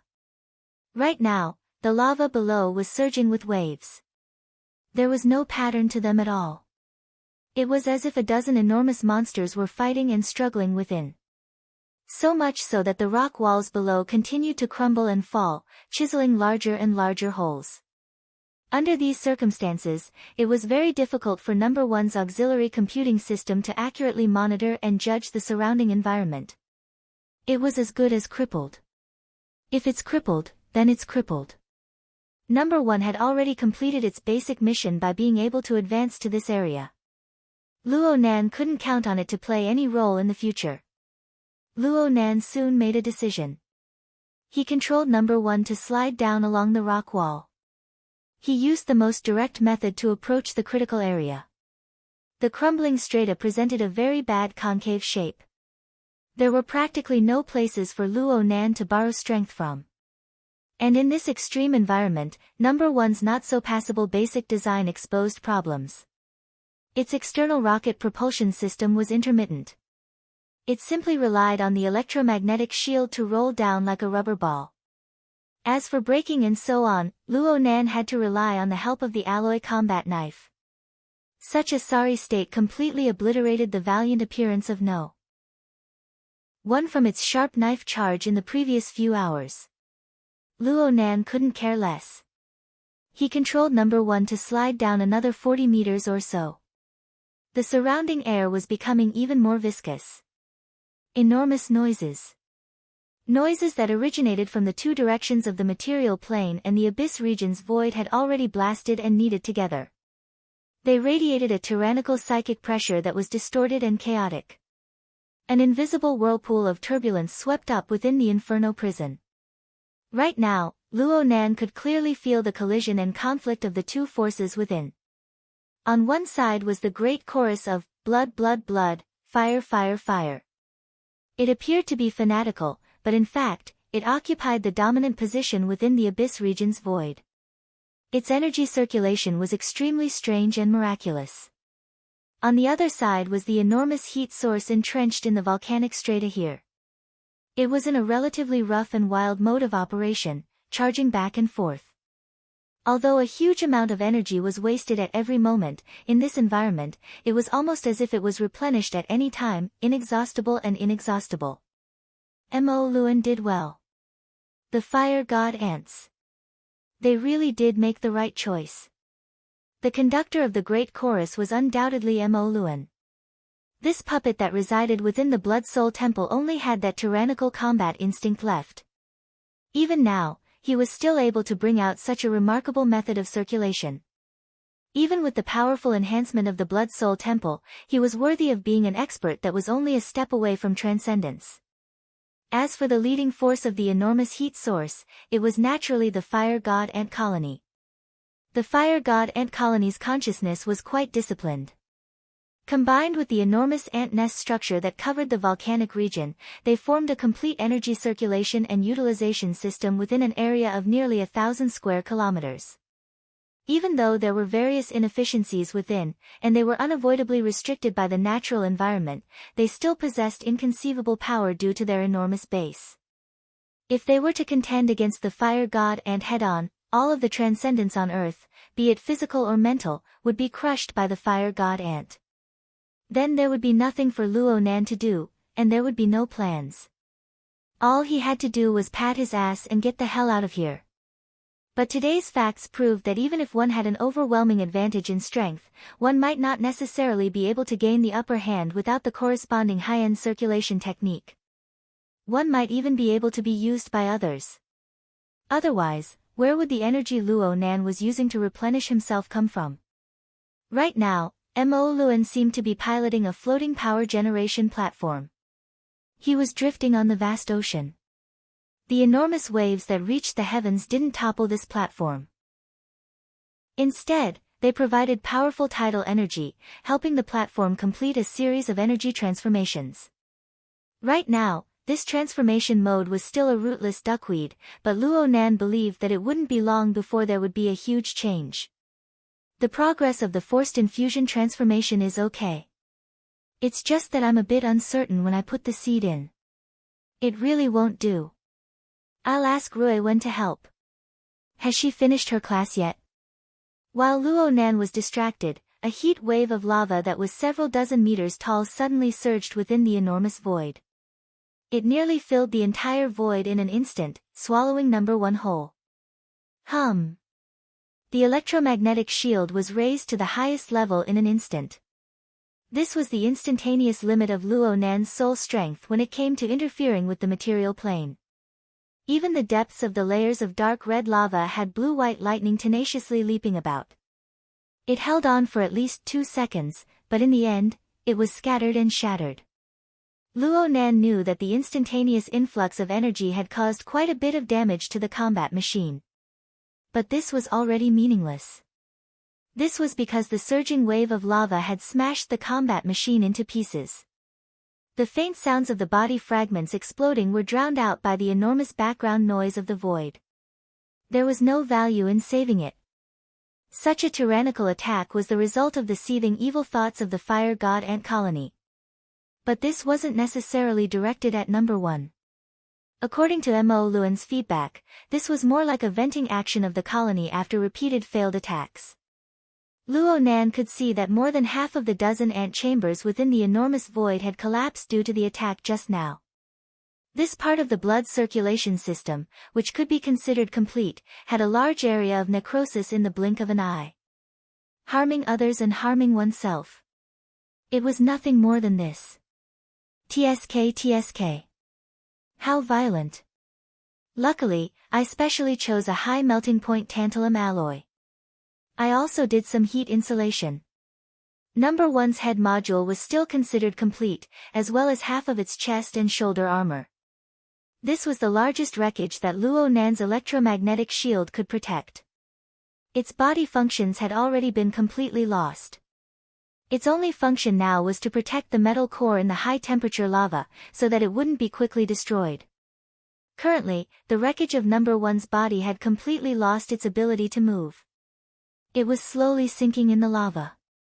In the extreme environment of the lava, the interaction between mind and matter was severely limited.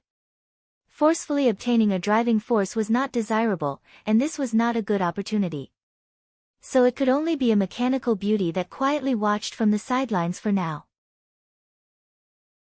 Chapter 600. Wreckage number 1 continued to sink closer and closer to the heart at the bottom of the lava. It was also the lowest level of the Vulcan ant nest, the area where the ant queen resided. Perhaps it was a coincidence, but the core area of the Vulcan ant nest really did look like an enormous heart. Most of its structure was embedded into the ground. It was completely exposed to the lava and was approximately 20 meters tall. It was undulating due to the intense activity of the ground. It really was like the swelling and contracting of a living heart. Moreover, there were 6 thick pipes connected to the top. Dark red blood was constantly pouring in and circulating. Although the color of this blood was similar to the lava, it was not to the extent of being confused. This was because the luster of the active flow was hard to be completely concealed even by the layers of lava. Luo Nan was still thinking about the lava attack that had smashed wreckage number 1 into pieces. The mental sensor network that pervaded the lava focused slightly under his command. It swept from the heart to the inside and outside of the continuously sinking ant room structure. Liquid lava can achieve hammering. This shows that it has a set of controls. But it doesn't seem like it can already carry out consciousness interference with the surrounding environment. There should be a medium. Not only can the Vulcan ant control a living body, it can even control lava. The operating mechanism here seems a bit familiar. Such a marvelous operating mode clearly did not appear in normal data. Luo Nan soon had an idea. It's in the user's manual. It seems to have been mentioned in the material chapter. Huh. The underground lava trembled once more. At first Luo Nan believed that this was another vent of the Vulcan Ant's collective consciousness. But he soon confirmed that this unforeseen event was not led by the Vulcan Ant's consciousness, but it was inextricably linked to it. Within the twisting vortex of the void of the abyss region and the inferno of lava, a structure of special significance was soaked in the residual energy that overflowed from both sides. It silently molded and grew. It had already taken shape. It broke through the already somewhat weak ground layer with a single tremor. It stuck close to the heart of the Vulcan ant nest, withstood the boiling lava, and rose up. It was a thick and short stone pillar. Even if it stuck its head out, it would only be a meter tall in the end. It was practically insignificant next to the enormous Vulcan ant nest that occupied the entire mountain and several hundred meters of the ground layer. It was like a speck on a person's body. It could be ignored in a matter of seconds. But just as the stone pillar was pulled out, the turbulent vortex that was twisting in the void, causing it to coil and accumulate sediment, suddenly came to a stop. Luo Nan had yet to come to a conclusion as to what sort of stimulative changes occurred to the collective consciousness of the fire god ants in this instant.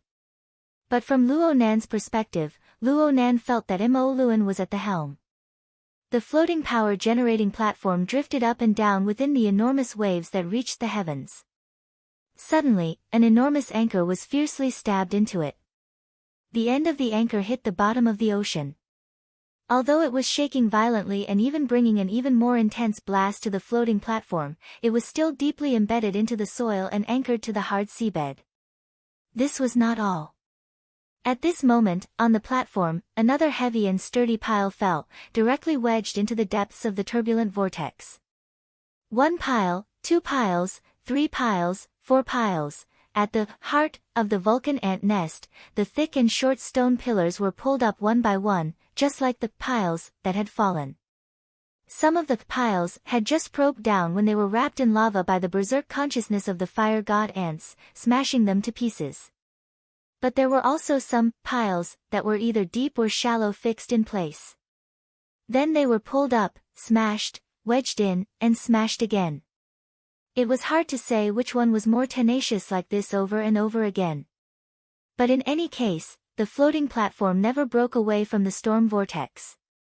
Instead, it was fixed within this domain, forming a deadlock.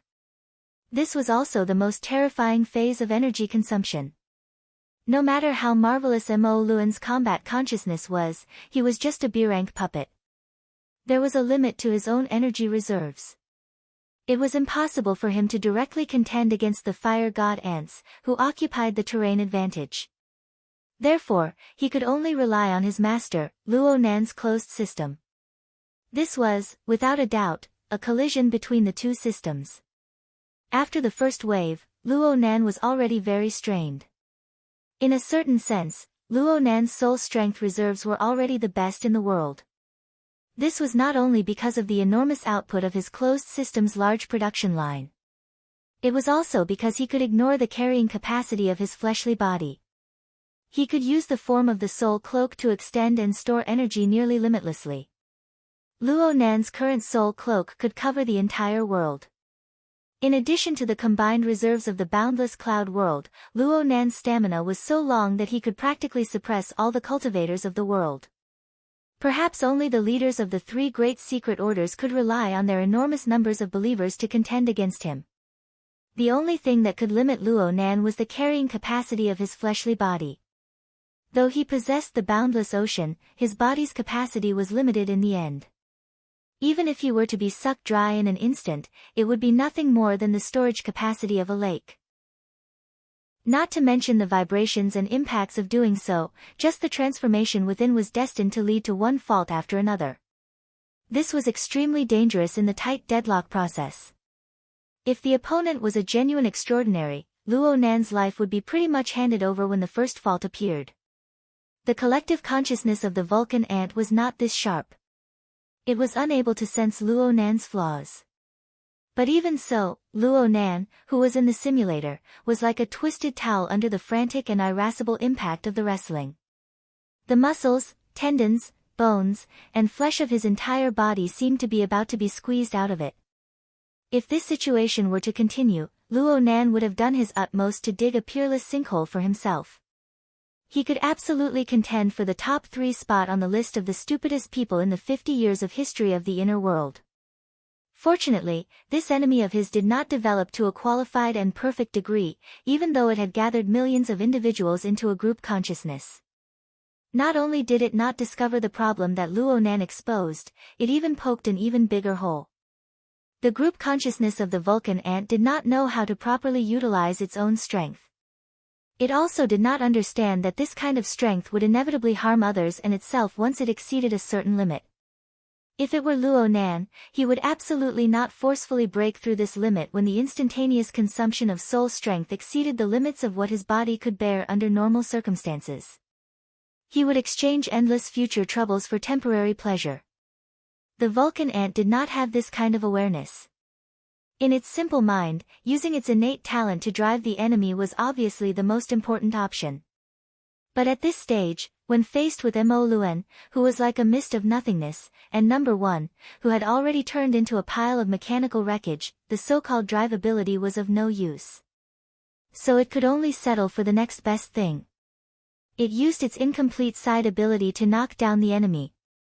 It must be said that the upper limit of the Vulcan ant's side ability was extremely high in the environment of the volcanic region. There would practically never be a situation where it was lacking in strength. Under these circumstances, its train of thought was even simpler. If it did not knock down the enemy, then it would need to increase its strength once more until the enemy was smashed into smithereens. With the foundation of reality, this kind of train of thought could not be wrong. But it did not consider one thing: who would be the first to be destroyed in such a big fight in its own nest? In any case, it won't be me. Luo Nan grimaced in pain. He used the Daoyin technique given to him by the Jim Bishop to relax his muscles and bones, to reduce the damage. At the same time, he was able to capture the turning point of this confrontation within this stalemate.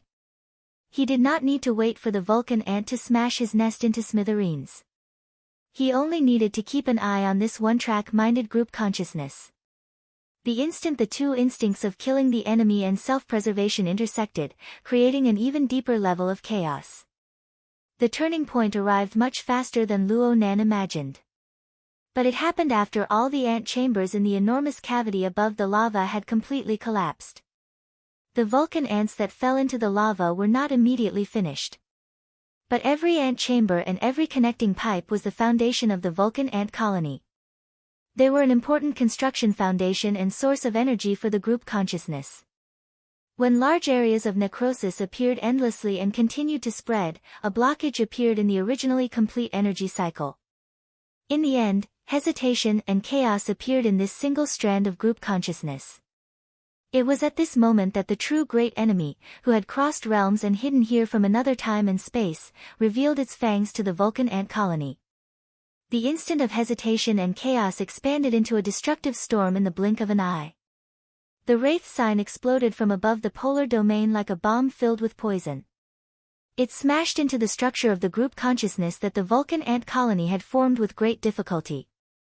Luo Nan knew better than the vast majority of people in this world just how strict the requirements of a structure were for a group consciousness that had a clear direction. The group consciousness of the Vulcan ant society was able to become neutral from the chaotic and illusory mental turbid flow with great difficulty.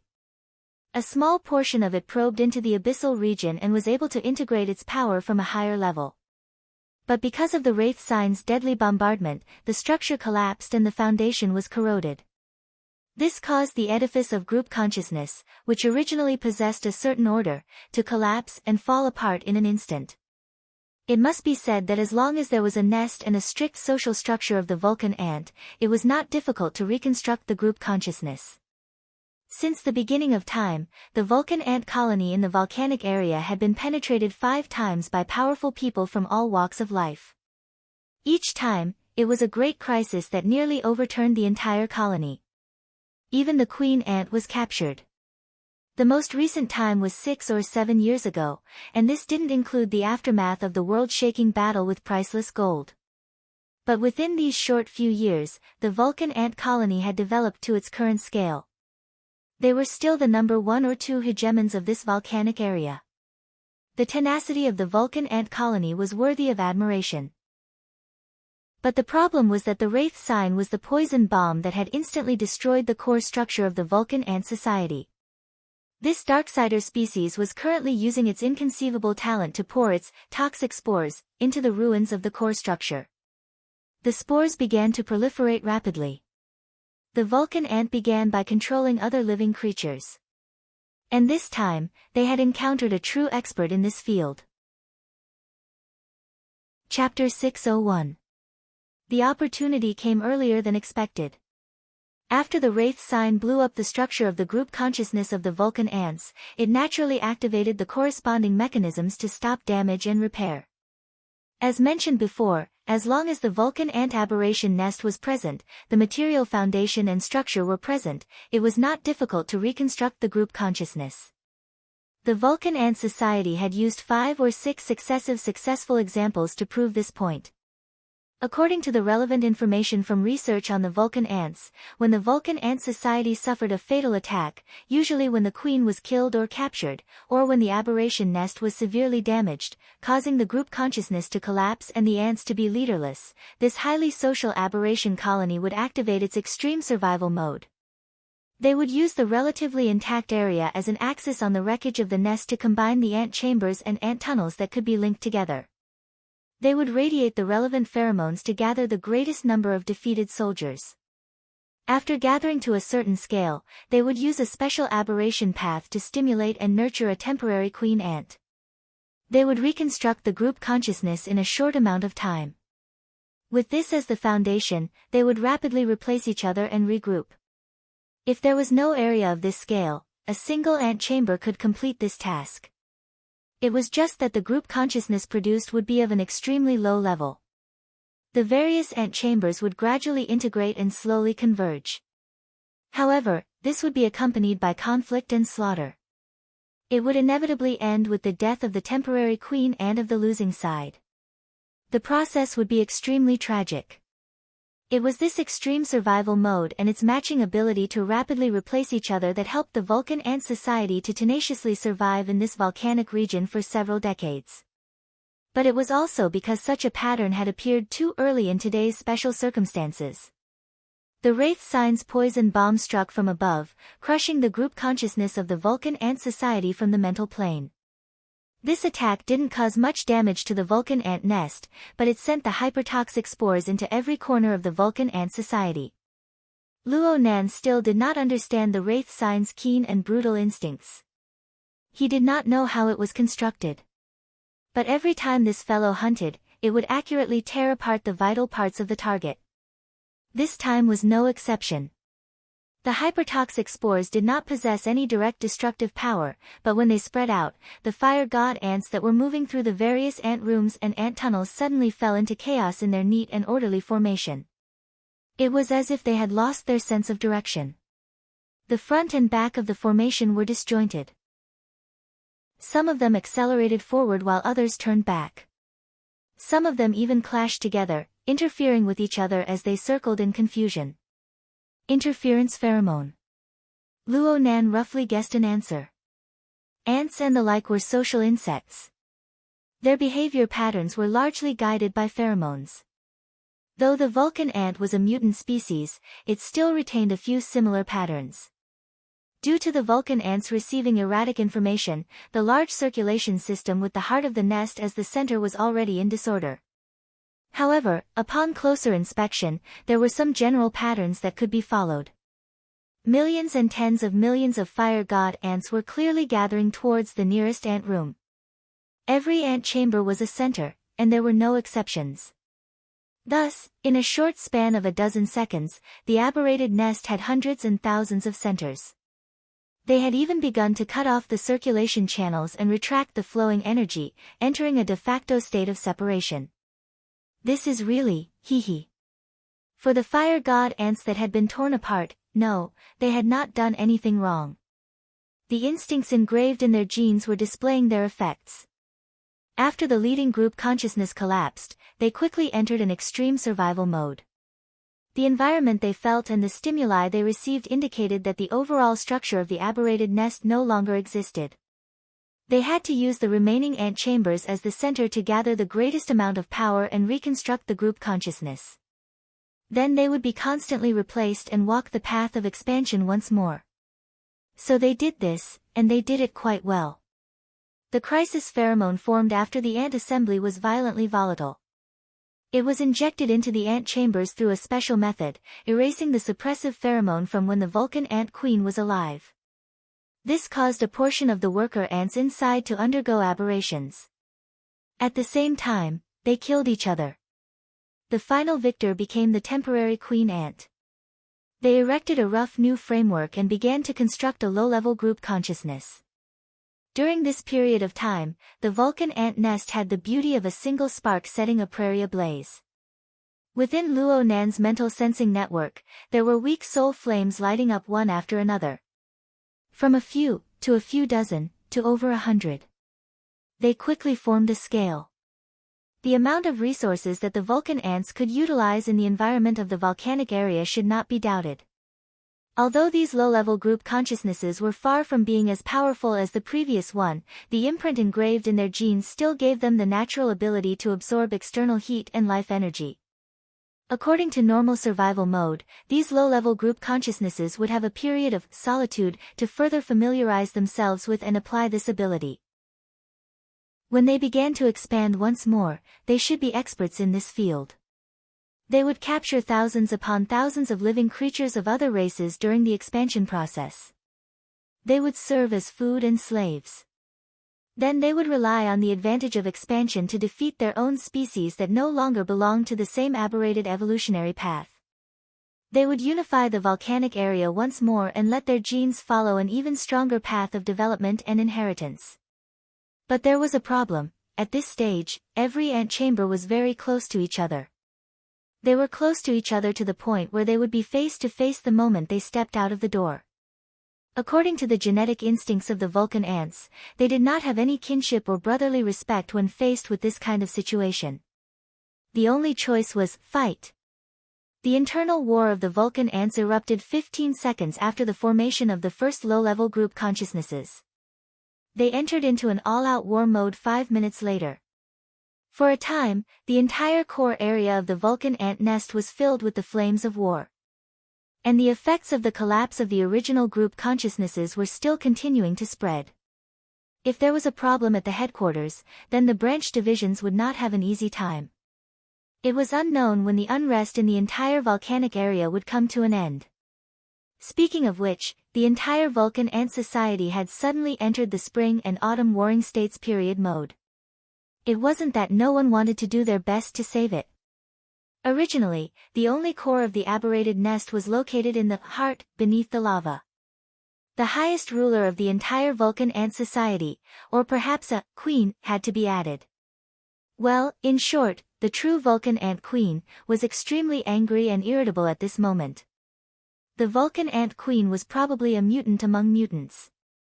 It had an extremely deformed body. The front half of its body was only 4 or 5 centimeters long. It was around 5 times the size of a normal Vulcan ant. But below its abdomen, it was rapidly expanding in an unimaginable manner. Its diameter alone was 10 centimeters, about the width of an adult's clenched fist. As for its length, it was about the length of an entire arm behind it. This structure was a little similar to the termite queen. Many researchers suspected that the original species before the mutation was a termite. But no termite queen would have this kind of mass and strength. The completely unbalanced body proportions made it look more like a super large eggplant with a handle. At this moment, this eggplant was squirming slightly. A dirty light like pus and blood filled the entire space of the heart. It reflected the countless fertilized eggs and non-fertilized eggs piled neatly on the 4 walls, as well as the rather neat ranks of worker ants and soldier ants. Even further out, there were layers of blood-red fluff spread out, like layers upon layers of terraced crops, neatly arranged. It became an inseparable part of the internal structure of the heart. At this moment, the Vulcan Ant Queen had just recovered from the shock of losing control of her kingdom. In the entire Vulcan Ant Society, the Vulcan Ant Queen was definitely the one closest to possessing a complete individual consciousness. In fact, it was the core of the Vulcan Ants' collective consciousness. This was its most important function in this colony other than reproduction. It could be said that the collective consciousness of the entire Vulcan Ant Society was determined by the mutation talent and growth of the queen. This queen was still very young. It had only been about 2 years since she became the ruler of this kingdom. This caused it to be far from developing a mature consciousness system, making it even harder for it to make accurate and clear judgments. This limitation caused the collapse of the collective consciousness of the Vulcan Ant when the two systems collided. It also caused it to be unable to analyze the crux of the problem after losing control of the kingdom. Instead, it was quickly driven by an even more stubborn instinct. The great enemy that descended from the sky was thrown to the back of its mind. What it needed to do now was to consolidate its resources and strength, using a more advantageous structure among a bunch of low-level consciousnesses to reclaim its kingdom and become the ruler of this world once again. In the Spring and Autumn Warring States period, it undoubtedly had an overwhelming advantage. But the current scenario was alien invasion. The former queen and the future overlord were not given any chances. A bloody beam of light tore through the barrier between the mental and material planes, directly piercing into the heart region. This was an artillery attack from the direction of the polar domain. Ever since Luo Nan was tossed around by the dimensional crossbow, he had taken a liking to this sort of tyrannical and fierce offensive method that came from the polar domain. Right now, he no longer had the tyrannical collective consciousness of the Vulcan ants. There was Mo Luan in the void of the abyssal region. There was the seed imprint in the depths of the lava. The Wraith sign itself had long since transcended space and boundaries. All kinds of interference had disappeared, and there were two positions of reference at the same time. There was absolutely no reason for the attack to miss the mark. The bloody beam of light silently drowned the area where the Vulcan Ant Queen was. A similar hue flooded the entire ant room. At this moment, inside the heart, countless zygotes and unzygotes, the dense troop of soldier ants, and the eggplant queen, which was supposed to be the toughest, were all twisted and destroyed in the intense ripples of light. Chapter 602. In this era, the night in any city was no different. The only thing that could be distinguished was the food habits accumulated over a long period of time. After moving from Xia City to T City for 2 months, Yin Lu still hadn't gotten used to the completely different tastes. She returned to Xia City this time. The food she had grown accustomed to in her early years gave her a unique feeling when it collided with her taste buds. But tonight, Yin Lu didn't eat. This was a habit she had developed with Mrs. Halder. Lady Halder had maintained this habit for more than 10 years. The last time she had a meal was before she had beheaded her husband. But Frau Halder did not mind a glass of red wine before bed. Thus, Yin Lu pushed the dining cart and knocked on Mrs. Halder's door. Mrs. Halder had just finished her bath and was sitting on a round armchair by the window. Her bathrobe covered her pale skin, revealing only her calves and bare feet.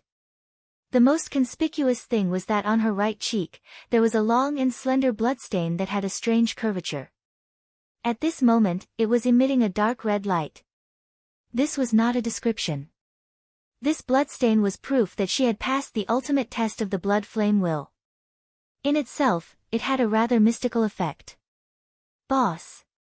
Yin Lu used the old way of addressing Mrs. Halder.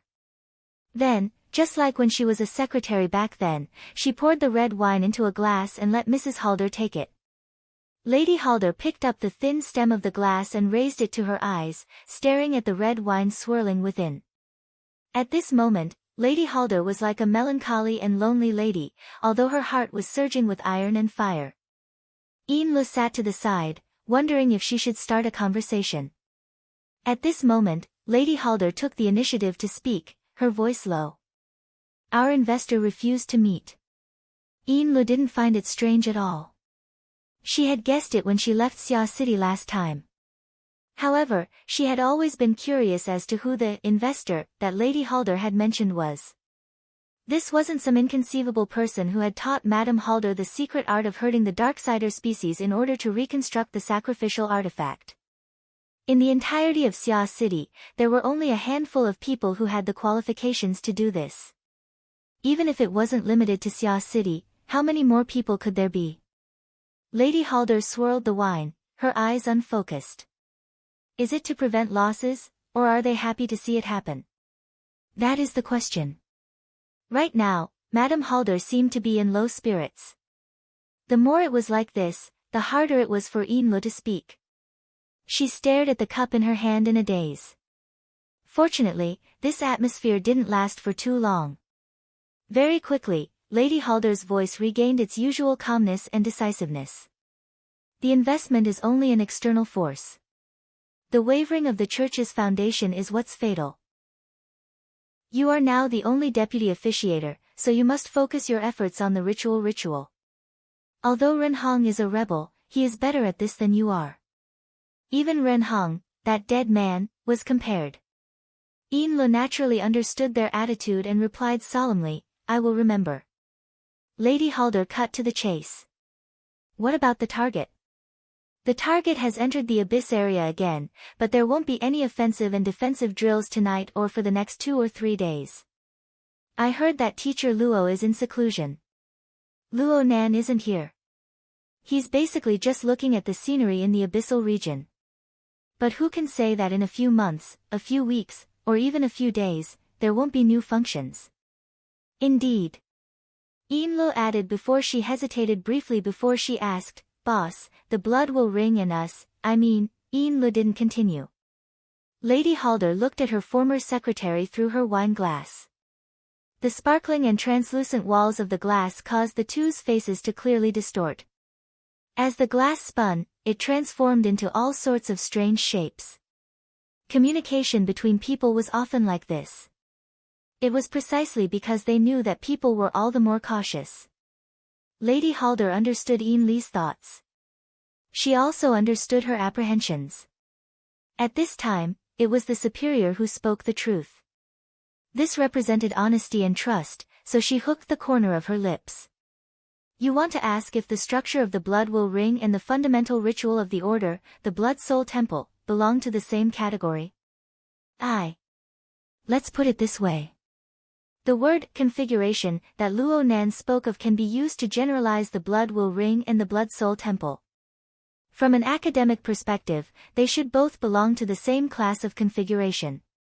Yinlu let out a secret sigh of relief and hurriedly responded, that's why we monitor the corresponding target for reference. Lady Halder interrupted her words, but before the 14th, I once believed that the solidification of configurations in the abyssal region belonged only to extraordinaries and the order. Yinlu's expression darkened slightly. Before the 14th, there weren't many ability users in this world who could enter the attack and defense of the abyssal region, but there were still quite a few. Mental side users of B rank and above had several years of research, and they should have no problem doing so. However, the average B rank mental side user would only be able to stay in the abyssal region for a few seconds to a few minutes before they would be struck down by the turbulent flow of energy. There were a few who were more powerful, and they could temporarily forge special structures to turn resistance into power. They could seize a short opportunity to attack and kill. Only those who reached the level of extraordinaries, especially the mental side extraordinaries, could solidify this structure, the configuration that Luo Nan spoke of, within the energy flow of the abyssal region. It was like a car or a boat, like a house or a city. It could truly utilize and control the inexhaustible energy of the abyssal region. It could be adjusted and modified a step further, gradually increasing its power. Aside from extraordinaries, the only ones who could accomplish this before the 14th were the various orders, the ones who could transform the hearts of the people into their own. Actually, not everyone in the various secret orders had this ability. They had to have extraordinaries overseeing the abyssal region in the early years. They were able to solidify the configuration of the abyssal region, then transform it into a foundation. They were able to link their believers' desires, beliefs, and so on. Then, they used this to divide the level of authority, allowing one person's technique to be used by 100, 1,000, or even 10,000 people. The origins and details of these techniques were the secrets of the various orders. Every orders had their own specialties and taboos, and they were hidden behind a dense fog of mystery. Only someone like Yin Lu, who was a core member of the upper echelons of the orders, who was part of the orders of ideals like the Blood Flame Order, was able to understand, learn, and understand its essence. Yin Lu originally believed that this would be the core secret and reliance that she would guard within her heart. But she never expected that the Blood Intent Ring would appear out of nowhere and bump into this highest domain. It even brought several hundred people to tour around. Up until now, no one had connected this matter with the fundamental rules of the various orders. But how long could this last? Both inside and outside were in turmoil. What could she do? Mrs. Halder saw through Yin Li's thoughts. She lowered her head slightly, indicating for Yin Lu to come over. Yin Lu was a bit startled, but she still got up and walked over to her former boss's side. At this distance, in this atmosphere, she subconsciously did what she did in the past. She curled up her body and bent her legs. She sat on the carpet and leaned against Mrs. Halder's knee. She was like an admiring child, but she was even more like an obedient kitten. Her choice was very correct. Chapter 603. Ever since she had become the vice officiant, Yin Lu had entered the Abyss region more than once, entering the Blood Soul Temple, towering amidst the chaotic turbulence. Every time, she felt as if she was riding a small boat out to sea, boarding a platform amidst a violent storm. The stability of the platform was naturally much greater than that of a small boat, giving her a great sense of security. However, the impact of the storm and turbulence was always present. Yin Lu felt that the Blood Soul Temple was a platform on the sea, but she had no idea what it looked like in the eyes of others. That was because in the Order's system, the Blood Soul Temple had countless sides. In the eyes of every believer, there were subtle similarities and differences, but they could never see the whole picture. As a priest, how could she not be the same? As the vice officiant, Yin Lu could understand the basic framework of the Blood Soul Temple and control a portion of the details. She used a secret technique to purify the believer's will, using it as a primer to mobilize the power of the Abyss region. This allowed her, with her C+ rank strength, to compete with B rank experts. The position of vice officiant had raised Yin Li's level, but she had always felt that this wasn't a good job. This was especially true after Ren Hong's rebellion. After she had taken over the Order's daily operations, she had to sort out and guide the willpower of thousands of believers every day for the past 2 months.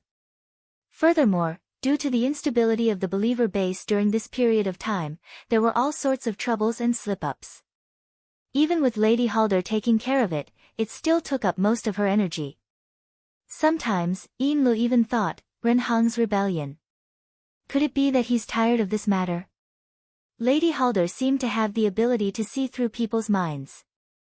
She communicated with her thoughts. Mastering the sacrificial method and managing the Blood Soul Temple have always been the most difficult tasks. You have foresight and decisiveness, and you also have the ability to adapt to changing circumstances. However, you lack the tenacity to put in the effort. These things aren't the most suitable for you. Yin Lu hurriedly expressed, I will definitely focus on my thoughts. Lady Halder disagreed. Such a personality isn't something that can be easily fixed. Not to mention you, even I have had a hard time sorting through these past few years. Constantly immersed in this chaotic power of faith, it will only be more difficult to maintain one's own thoughts. Yin Lu once again thought of Ren Hong.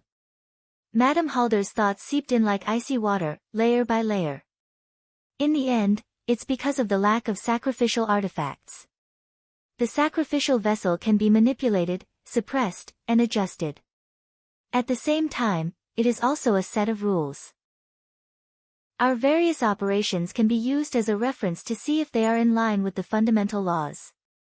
I just don't know if we have led the church on the right path in the past few years. Boss. Madame Halder's thoughts continued unabated.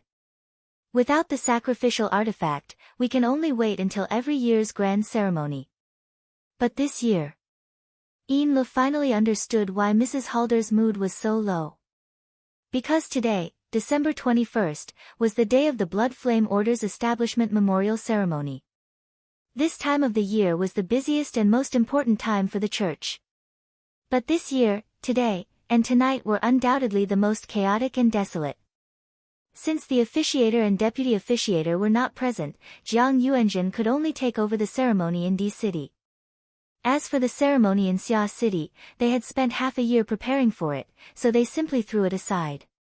Inlo once believed that Madame Halder would return to Xia City at this time to give an explanation to the believers of Xia City. She never imagined that she would die without a cause. She stayed within the Blood Soul Temple in the Abyss District. She could feel the will of the believers wither and waver. Inlo wasn't even willing to understand it any further. She just wanted to clean up the mess tomorrow morning. Madame Halder clearly had a different way of thinking from Inlo. She sent a strand of her thoughts straight to the lowest level, where the withering and wavering was the most intense. Inlo was helpless. She could only follow. Soon, she arrived at the structure of the Blood Soul Temple, where the stone forest and magma lake were. Originally, this was the structural region where the believers' will was cleansed and purified. The powerful structure of the Blood Soul Temple condensed a powerful internal pressure to form a lake of magma. The muddy willpower of the believers continued to be tempered until it reached a certain degree. Only then could they go to a higher level. But now, the internal force was loose. There was no heat. There was only restlessness and chaos. It was like a mosquito flying in disorder. The willpower of some devout believers even fell down. They were affected and gradually showed signs of stripping away. Faced with such a situation, Inlo felt that idling around was a sin. She subconsciously took action to control it. Fortunately, the basic structure of the Blood Soul Temple was still stable. The first ablatum had indeed left behind a stable foundation for the order. Madame Halder didn't move. She only watched Inlo and asked, "Are we at the edge of the abyss now?" "No, boss, no." Inlo might lack the willpower to do her best, but her foresight and judgment had always been praised. She didn't think that there was a problem with Madame Halder's will. She only saw the current situation as a test. As she dealt with the loss of the believer's faith, she solemnly replied, "It's just as you said." At the bottom of the abyss of fear and despair, the mighty blood flame will is watching us. The Blood Flame Order's teachings had always been extremely violent. On one hand, it made it very difficult for them to expand. On the other hand, it made it have a relatively solid core of believers. Moreover, the more adversity they faced, the more they were able to display their resolute nature of the teachings. Last time, when the Blood Flame Order was on the verge of collapse, it was precisely this extremely resolute nature that gave birth to Madame Halder.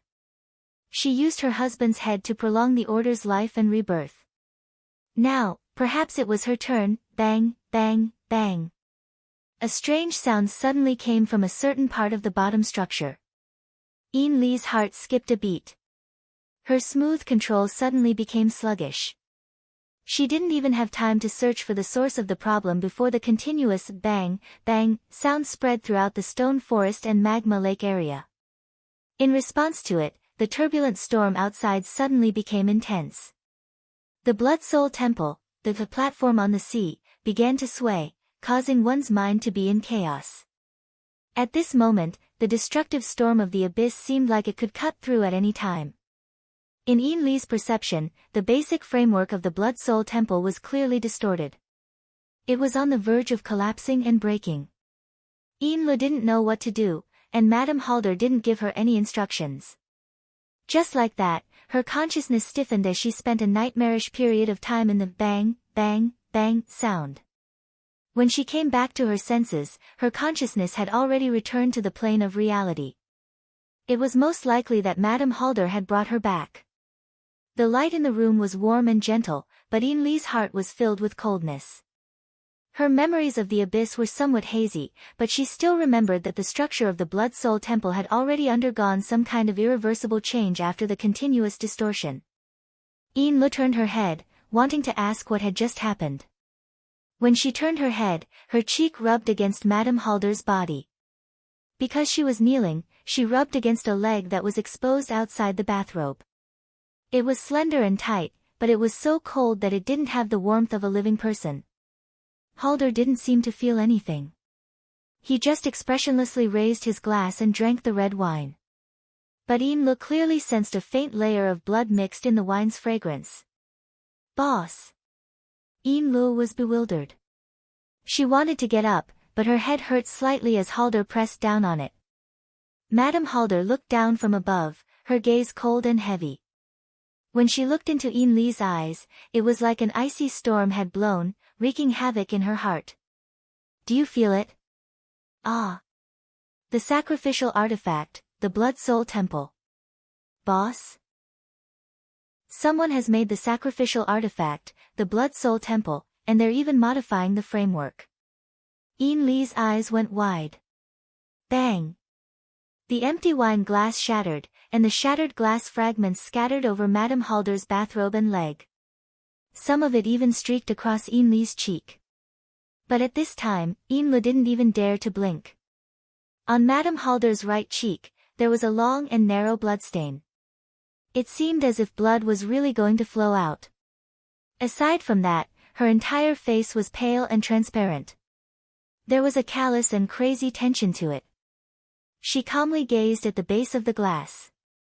It was as if a new cup could grow out from the base at any time, or perhaps it could grow into an unknown shape. The unknown was the greatest fear. The members of the Blood Flame Order never avoided fear. They firmly believed that the blood flame was hidden deep within fear, giving them strength. But when their foundation was controlled by someone else, would the blood flame still protect them? Half a minute later, Madame Halder spoke with a surprisingly calm tone, notify multifaceted. In an hour, I want all the video data of Xia City's central train station and its surroundings on the 14th. The range can extend to 30 square kilometers. Also, no matter what method she uses, no matter what price she wants us to pay, I need an opportunity to directly make contact with Luo Nan. Alone, without interference. Lu was a bit stunned. Luo Nan. Madame Halder pursed her lips. Luo Nan. The first and vice oblatums of the Blood Flame Order repeated the name Luo Nan back and forth. Several dozen kilometers away, in the 6th underground floor of Gear, Luo Nan clenched his fists within the simulation pod. It's done. His main consciousness was still 2,000 kilometers away in the volcanic region. Just a minute ago, when the polar domain cannon had annihilated the Queen Ant, a solid foundation had been erected. These were the thick and short stone pillars that had popped out earlier. They rose up one by one and firmly wedged themselves into the heart of the mutated nest. In a short few dozen seconds, the thick and short stone pillars had formed a scale in the heart of the Vulcan ant nest. They towered like a forest. Together, they constructed a primitive and rough foundation of an altar, allowing the illusory Blood Soul Temple to break through the boundary between the mental and the material. It also tore apart the defensive fortress of the Vulcan Ant Society and forcefully colonized it. It was a formal struggle for control over this enormous energy cycle system. The interior of the Vulcan ant nest's heart had already been flooded by the light and shadow of the Blood Soul Temple. It was remodeled, and beneath it, within the area encircled by the stone forest, a depression of magma that was clearly denser than the surroundings appeared in its embryonic form. The boiling magma within was no longer something that was purely on the material plane. Instead, it was mixed with an even more astonishing amount of heat and gas. It was like a pot of boiling oil. It constantly splashed outwards, but it did not exceed the range of the stone forest's control.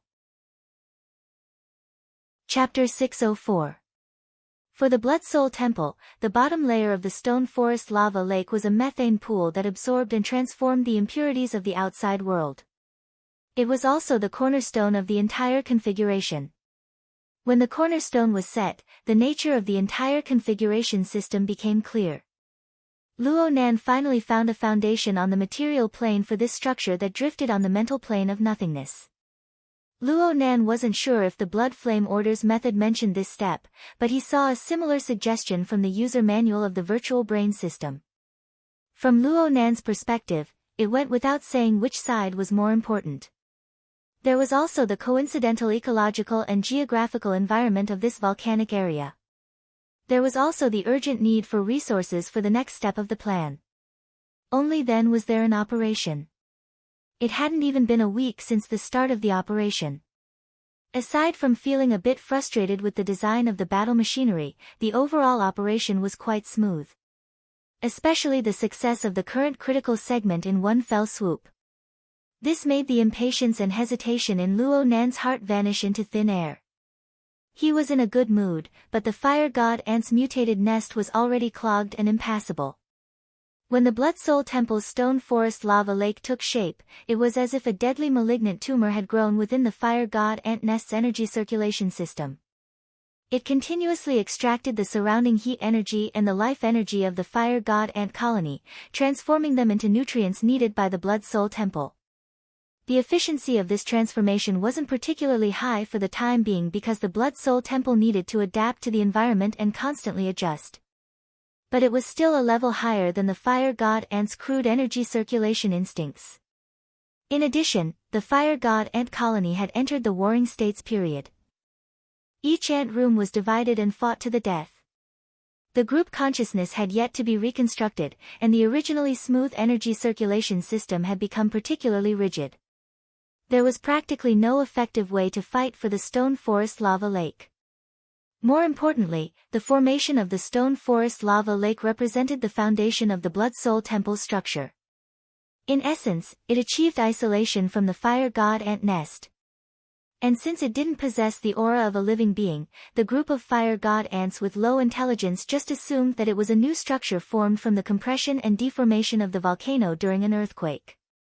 Currently, the fire god ants used a single ant room as a base for internal strife. Their need for resources wasn't too urgent, so they didn't experience the problem of a single blocked node. At most, they weren't used to such an eyesore, but they didn't have any plans to attack, occupy, or transform it for the time being. They just let the stone forest lava lake suck their blood. This was the classic example of making a fortune in silence. Before the new fire god ant queen appears, there will most likely be peace for a period of time. This amount of time is still not enough. If the error in the calculation is not too big, I will need at least another 50 hours or so to complete the second and third levels, and have a certain offensive and defensive ability. If there's a design problem, we'll have to delay it. Luo Nan's relaxed mood was not maintained for long. He was pressuring himself right now, flipping through his notes in the simulation chamber. His brain was spinning a bit faster than when he had slaughtered his way in.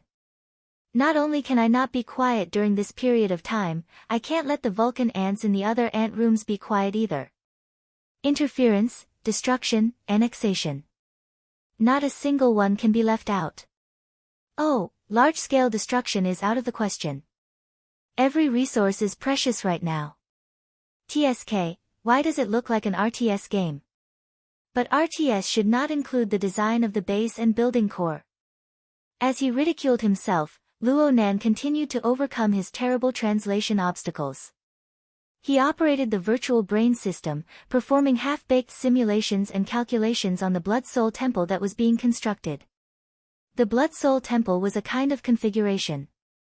Though it was complex to the point of making one's eyes pop out, and many elements of witchcraft and mystic arts were mixed in, its various layers of structure were pieced together. Even the thought process that appeared within was a relatively typical configuration rule and thought process. Even if the level of each structure was uneven.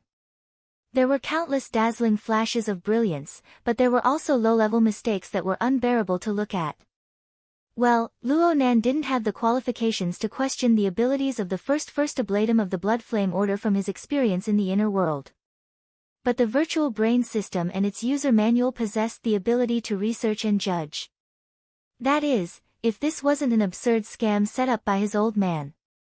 Luo Nan had already confirmed through this period of learning and understanding that the virtual brain system hidden within the external neurons' main function was to serve the creation of the dynamo core and the spirit core. It was more inclined towards practical manufacturing techniques. It didn't have much knowledge regarding configuration design. It was just like how a decorator might not be good at interior design. But the configuration examples within the user manual and the series of configuration design data stored within the virtual brain system were all the most typical, the most characteristic, and the most standard cases. Luo Nan used these cases as a reference to understand the most stringent criteria for judging configurations.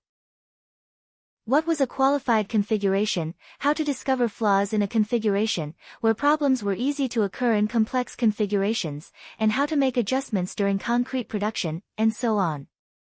These were all extremely valuable parts of the virtual brain system and its accompanying user manual.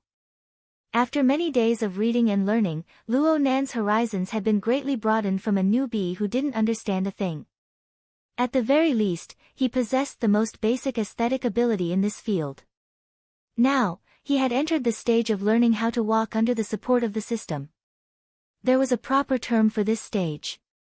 It was called having high expectations but low ability. Looking at countless cases, Luo Nan felt that his chest was beautiful, but when he truly got down to it, it was a long story. It's time to move the seed imprint over. Luo Nan gave an order to Mo Luan, who was hiding in the depths of the void. Mo Luan's current soul body of black smoke had already reached the acme of concealment as a pure energy construct. He quietly extracted the wreckage of the electromagnetic Vanguard 1 from the depths of the lava without alarming the Vulcan ant colony. Under Luo Nan's instructions, Mo Luan tore away the useless parts of the wreckage, leaving only the head module intact. The virtual brain system drove the divine binding hoop module to realize a self-inspection interface refresh. Right now, the head armor played the role of a protective shell. According to the results of the self-inspection, the outer tantalum alloy armor was perfectly preserved. Luo Nan was relieved as he ordered Mo Luan to place the helmet into the lake of lava in the forest of stone lava. After the helmet entered the lake, it floated in the center of the lake of lava, rolling endlessly. Right now, the color of the boiling lava in the area of the lake of lava in the forest of stone lava was quite distinct from other areas. The color inside grew brighter and brighter. It gradually turned from dark red to bright red, orange, golden yellow, and finally suffused with white light. Dark veins of blood seeped through the interior. This meant that the temperature of the lake of lava was rising. Basically, the temperature of the lava exposed to the air was 1,300 degrees at most. But under high pressure and other special environments, it was a different story.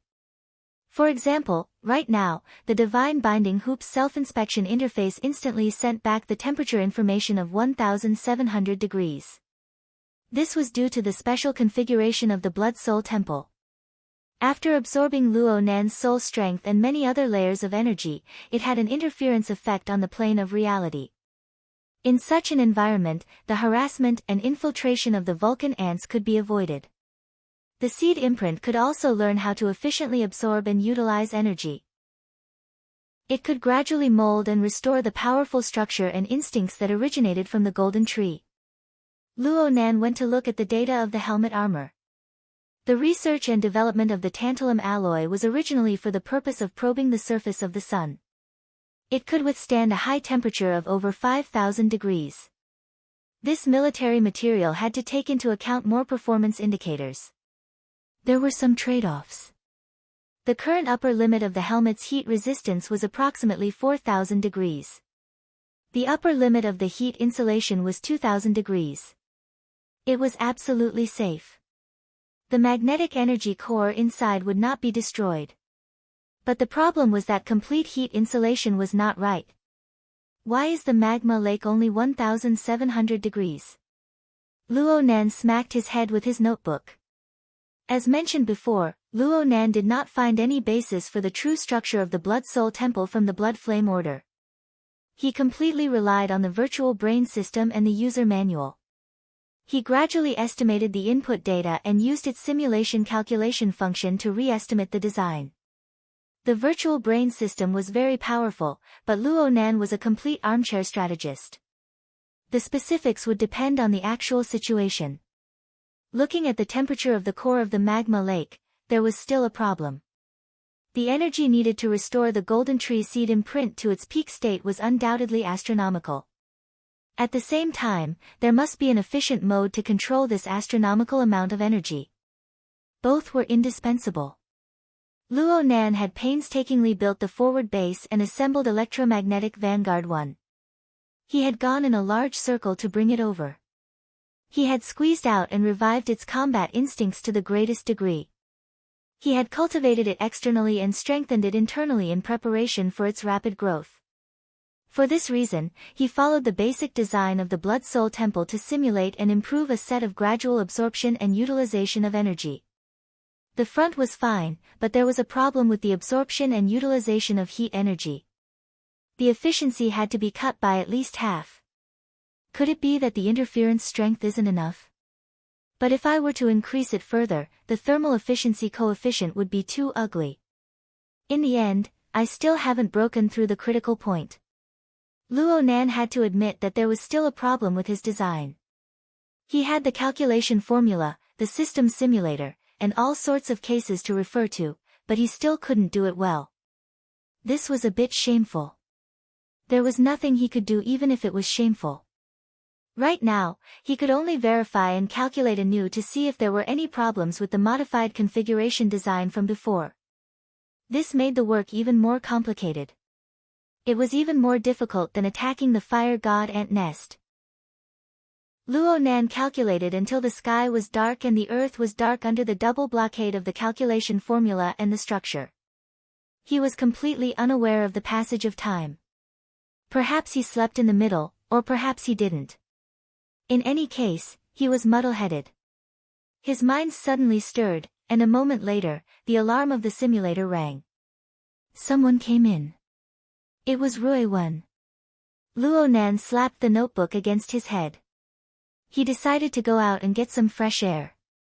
When the simulator opened, he saw a little girl carrying a food container that was over half a meter tall. She was waiting outside.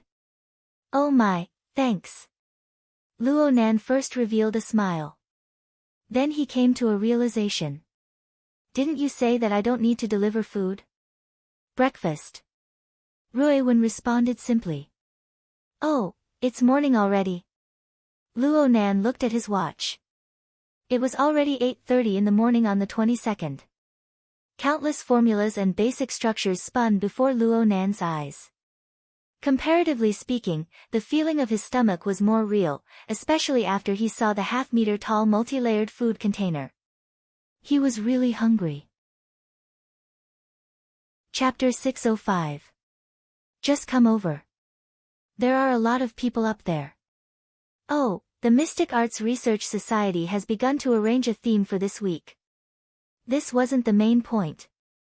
Luo Nan understood that Rui Wen was saying that there were a lot of people in gear right now, so she had traveled through space without going through the security system's inspection. The little girl certainly had this ability, but how did the food box and the food inside come together?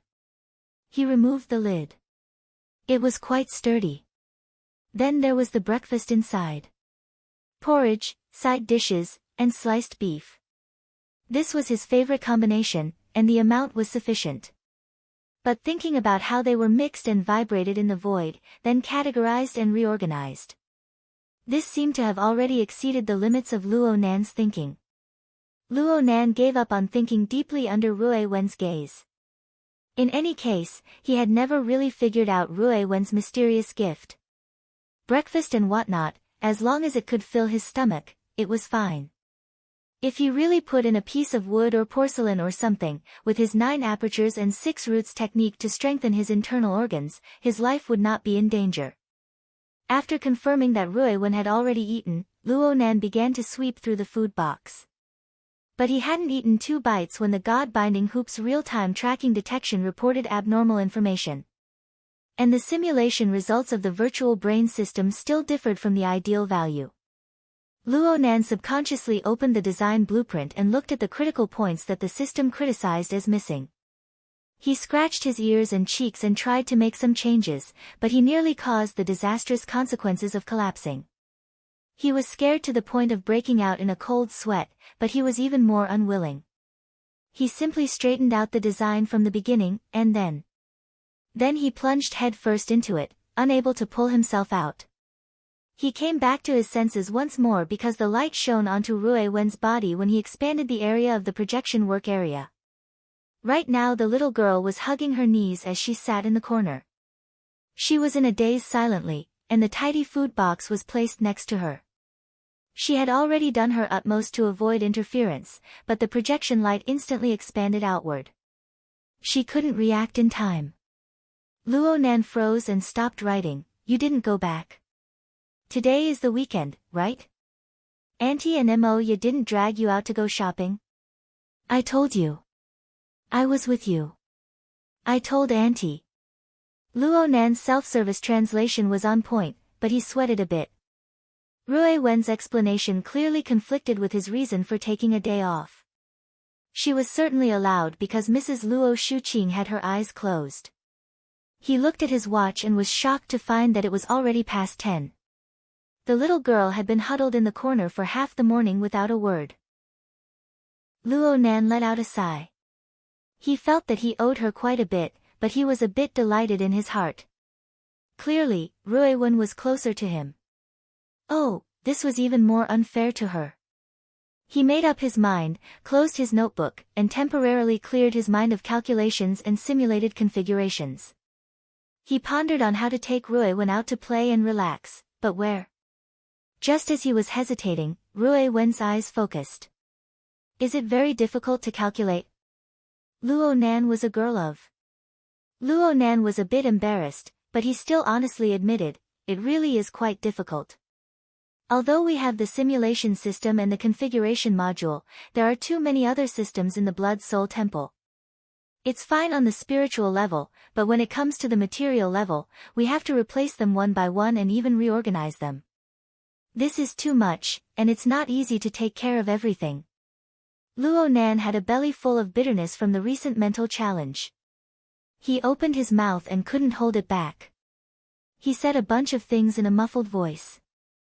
Only after a while did he realize that something was wrong. He saw Rui Wen's earnest but not necessarily clear eyes, and he slapped himself in the face. He was quite a good-for-nothing. He had poured a pile of emotional garbage onto the little girl. Luo Nan hurriedly stopped, cough. It's just a minor detail.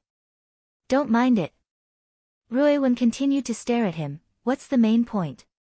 Oh my. She even knows how to ask a question. Luo Nan was a bit surprised. He pondered for a moment before answering seriously, the main goal is purification. Purification of the cloud world. He opened his mouth and his emotions came back. He began to gesture, the cloud world. I told you about it, right? It's the place where that big monkey came from.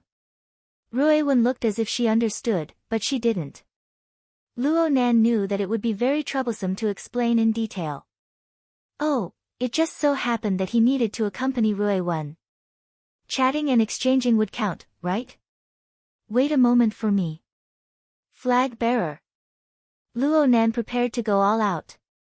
He awakened the military AI of the laboratory and searched the database for materials, organizing them. A few minutes later, Luo Nan turned off most of the laboratory's lighting. He adjusted the projector and entered playback mode. The pitch-black space became the best background, revealing a gorgeous starry sky.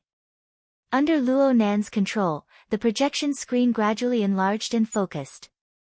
More and more details appeared in this starry sky, from the Milky Way to the Orion Arm, to the Gould Belt, to the local bubble, to the interstellar cloud, all the way to the solar system and Earth. Every time Luo Nan looked at this set of star material, he would have the marvelous feeling of being insignificant and jumping about. This was even more so after he received the external neuron. His mind became more and more subtly blurred as he let his mind wander. His mind wandered. However, Rui Wen was also lost in thought. It looked like she was very interested in this set of star atlases. Perhaps this little girl would become an astronomer in the future. All right, this was also his imagination. It was paternalistic. Luo Nan calmed his mind. After the irregular blue sphere of water, the Earth, occupied the central position, he picked up his digital pen and drew a few dotted lines on the edge of the sphere. Under the effect of the simulation engine, a blurry section of two bubbles colliding and warping was formed. At the other end of the section, Luo Nan used a gentle brush technique to outline smooth lines.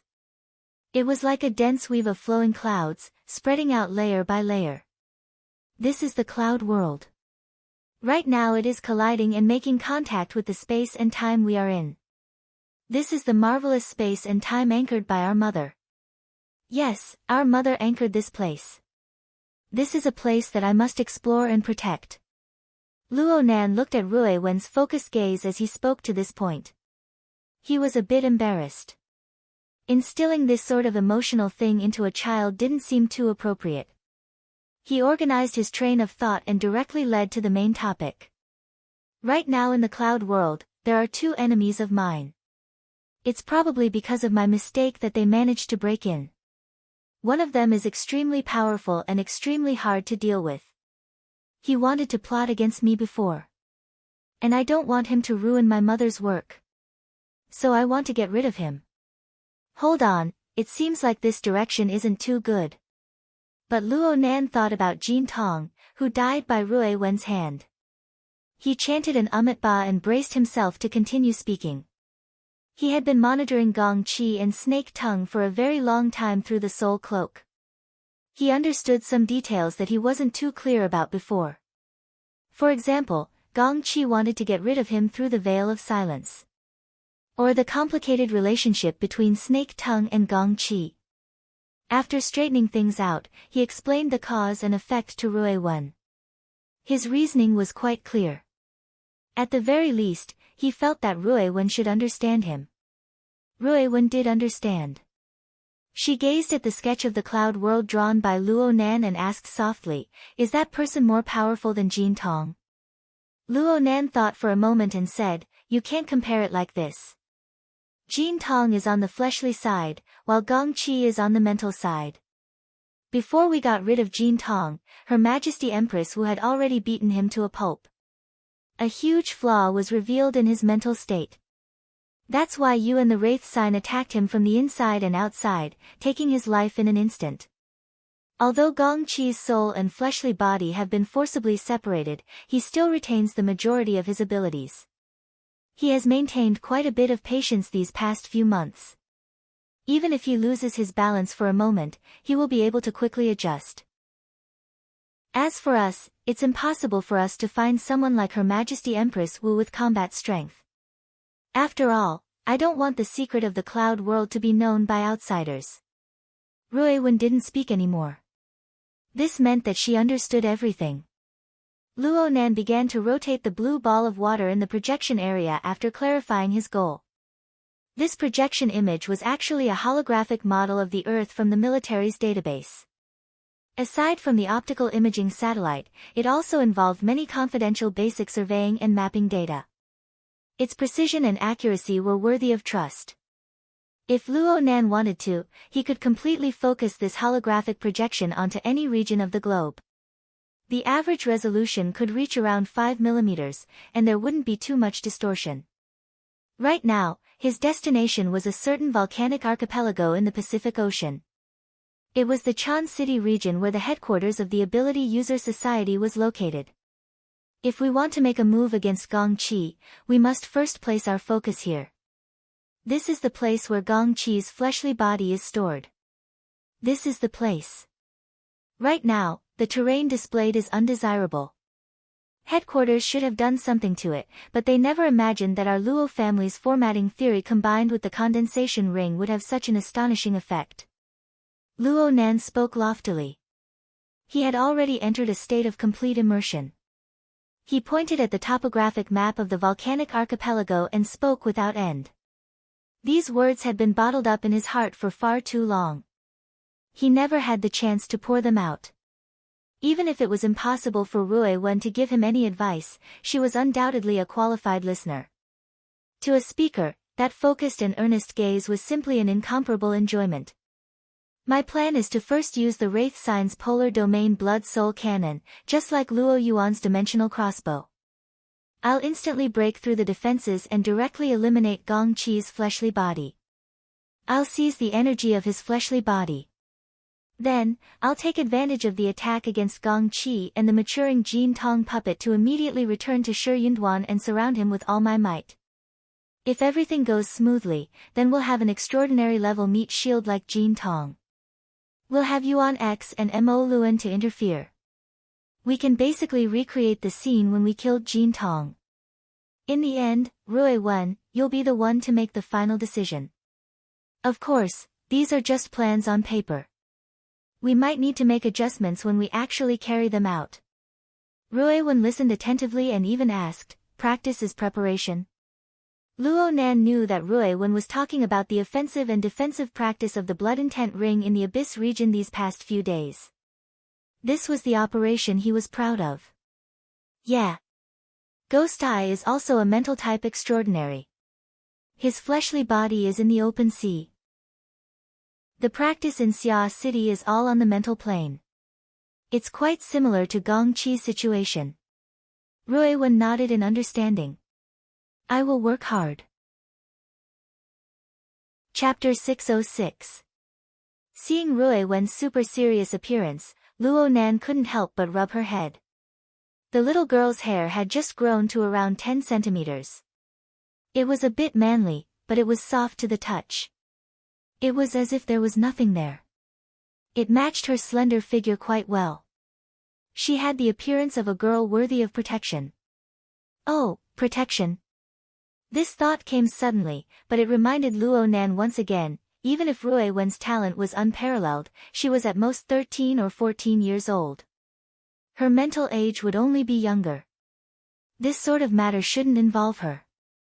Needless to say, the link she was involved in was critical and dangerous. Instantly deciding life and death with an extraordinary. How many people in this world could do this? The more he thought, the more ashamed Luo Nan felt in his heart. He subconsciously held the back of Rui Wen's neck lightly, making the little girl lean a bit closer. He spoke very seriously, "Rui Wen. Remember this. All you need to do is repeat that attack against Jin Tong. I will do my utmost to prepare everything else. We need to make sure that nothing goes wrong before we execute the final step. Otherwise, even the tiniest flaw will be pushed back. There's no need for us to take risks with that old bastard Gong Qi. We're still young. We can forcefully outlast him to death. We just need to be able to do this before he unravels the secrets of the cloud world." Luo Nan's words were more like a frame for himself when he spoke to the end. He could already feel it, but the growing emotions in his heart pushed him to complete this promise. Rui Wen was a bit stupefied by Luo Nan's long string of words. Her eyes looked over in a daze. Luo Nan also felt that his words were a bit too heavy. He hurriedly changed the direction and method of the topic. He chatted about some of the links and measures in his plan. There's a lot of work to be done on the details to complete the plan. Take the Wraith Signs cannon in the polar domain for example. It's not easy to blow up the fleshly body of an extraordinary, even if it's just a psychic. I've looked up the relevant information. Actually, there really isn't much difference between extraordinary in terms of fleshly body strength. There are even some psychic extraordinary who don't have the requirements of flexibility, toughness, and reaction. They can operate their fleshly body into a fortress. In terms of pure defensive power, they are even more exaggerated than some fleshly bodies. Therefore, the shell must possess a certain amount of strength. It must have the ability to instantly penetrate and destroy Gong Qi's fleshly body. I chose Jin Tong's seed imprint because I valued its potential. It could instantly absorb Gong Qi's physical energy to strengthen itself. If everything went smoothly, it could also be used to kill Gong Qi. Of course, it wasn't strong enough at the moment. All I wanted to do was to charge it up to at least B+. It would be even better if it could reach A+. However, the energy needed for the conversion process was astronomical. Sigh, at first I was hunting in the cloud world. The life energy of the mushed-mouth ape was very pure. It was a pity that the seed imprint's instincts were not dug deep enough, and he could not control it, wasting a lot. Furthermore, the more I hunt, the bigger the commotion will be. Gong Qi is extremely sensitive over there, and I'm worried about being discovered, so I can only replenish on Earth. Now I'm here. Luo Nan rotated the virtual Earth to return to the Eurasian continent from the Pacific Ocean. He locked onto the volcanic region 2,000 kilometers away. It's here. This place has a closer connection to the cloud world. It's suitable to build a tunnel to deliver resources and equipment. That's why we chose this place. As for the suitable environment, that was a pleasant surprise. Luo Nan enlarged the projected image as he spoke, letting Rui Wen see even more details. This included not only the topography of the volcanic region, but also the relationship between the map of the cloud world and this region. Do you see? I didn't just randomly scribble. This region is actually the intersection point of the cloud world and the space-time collision contact of Earth. I have discovered 2 such intersection points on Earth. One is here, and the other is the region of Xia City where we are located. It's not Gear. It's 300 to 400 kilometers outside the city. Gear's situation is a bit special. It is the core gear that my mother constructed. Its purpose is to act as a fulcrum, to anchor the clouds across space. It's not the same thing as a space-time collision. Oh, maybe it has a bit of an impact. Luo Nan really didn't dare to make a conclusion. Why did the cloud world and Xia City have such a fate? Perhaps Gear could be considered an explanation. He was stunned for a moment, but he finally remembered that Rui Wen was still listening to his explanation. He coughed and went back on track. In short, the cloud world is currently leaving the volcanic region. Xia City is gradually approaching. Given the clear crustal activity in the volcanic region and the recent earthquake in Xia City, I suspect that it is closely related to this sort of space-time collision contact. Having said this, Luo Nan was worried that Rui Wen might not be able to understand if he spoke too deeply. He asked, "Do you understand? Don't you find it boring?" Rui Wen didn't respond. She just stared at the projected image. Her eyes didn't even blink. It was great to have an audience like this. Luo Nan was satisfied to see Rui Wen's attitude, regardless of whether she understood or not. Of course, he did his best to make things more interesting. It's right here. The location I'm pointing at is 1,000 meters underground. I discovered a fire god ant nest. It has a unique social ecosystem and the surrounding environment of lava. It is extremely helpful for the conversion and utilization of energy. I've even set up the Blood Soul Temple there. It's the one that just tormented people. It was originally just a structure on the mental plane. I personally modified and designed the structure in order to realize it on the real plane. Unfortunately, there are many problems right now. The most annoying ones are the internal pressure and temperature. Luo Nan talked about the design of the lava lake in the stone forest. Even though he was singing a one-man show from beginning to end, as long as he had Rui Wen's focused gaze, he would be in high spirits. He was still not satisfied after he finished talking about the lava lake. Luo Nan chatted with Rui Wen about the special environment of the volcanic area. The fire god ant nest is probably the most complex structure that can be constructed out of all the known mutants. The height of its core area is equivalent to a 200 to 300-story skyscraper. Each branch structure controls an area with a radius of over 100 kilometers. Within this area, it can also control other mutants to serve it. It is the overlord of the volcanic area in name and in reality. I've read related papers. It should be through the hormones it secretes that it reacts with a certain parasitic fungus in the volcanic area. The resulting compound acts as a medium to realize this function. If it weren't for the fact that their collective consciousness hasn't developed over the years and that they have a fatal weakness in energy control, Spring City would probably have to migrate. You don't know how dangerous it was when I controlled the electromagnetic Vanguard 1 to kill my way through. I was lucky enough to discover a fissure created by an earthquake in time, bypassing the most difficult 10 kilometers.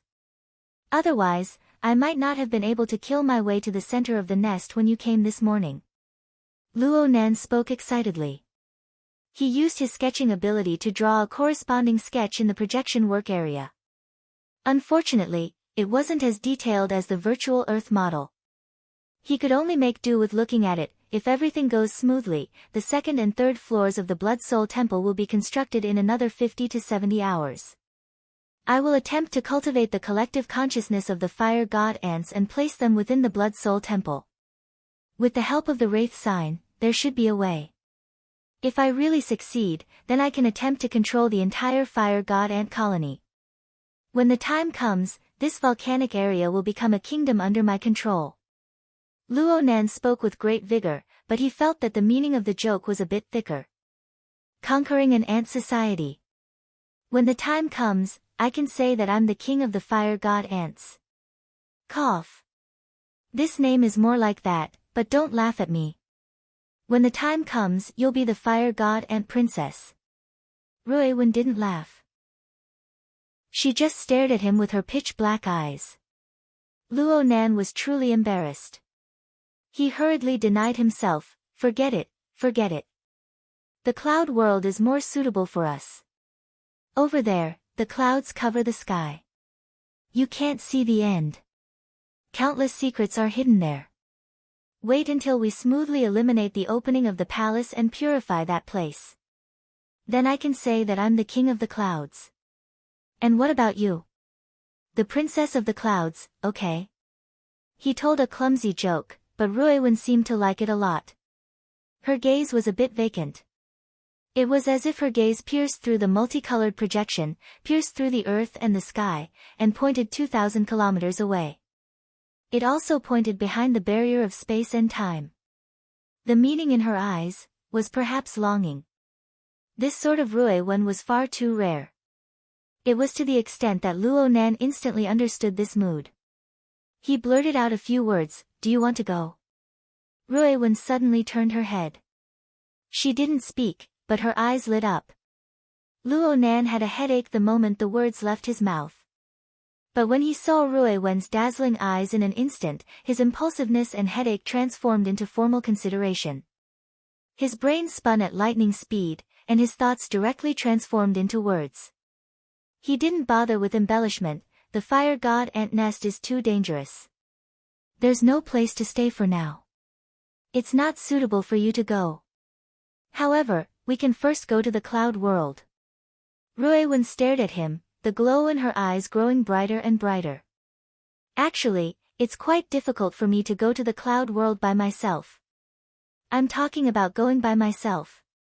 It's quite difficult for me to go there by myself because I can't fly. I'll just be like a rock. I'll keep falling down. But you can. The more Luo Nan spoke, the more he felt that it was reliable. With your ability to merge body and soul, as long as you have my support, it's not much different from truly flying. There's absolutely no problem for a short period of time. Do you want to go? It seemed that Ruiwen had already forgotten to speak. She just stared at Luo Nan's face. First she blinked her eyes. Only when she saw that Luo Nan still had a smiling face did she subtly lower her head. She waited for Luo Nan to confirm that the words that came out of Luo Nan's mouth would not change. She finally increased the scope of her movements and nodded forcefully. At the same time, a smile spread across both sides of her cheeks, completely softening the contours of the muscles and bones of her face. Not a single bit was held back. In this instant, what Luo Nan saw was the purest expression of emotions he had ever seen in his life.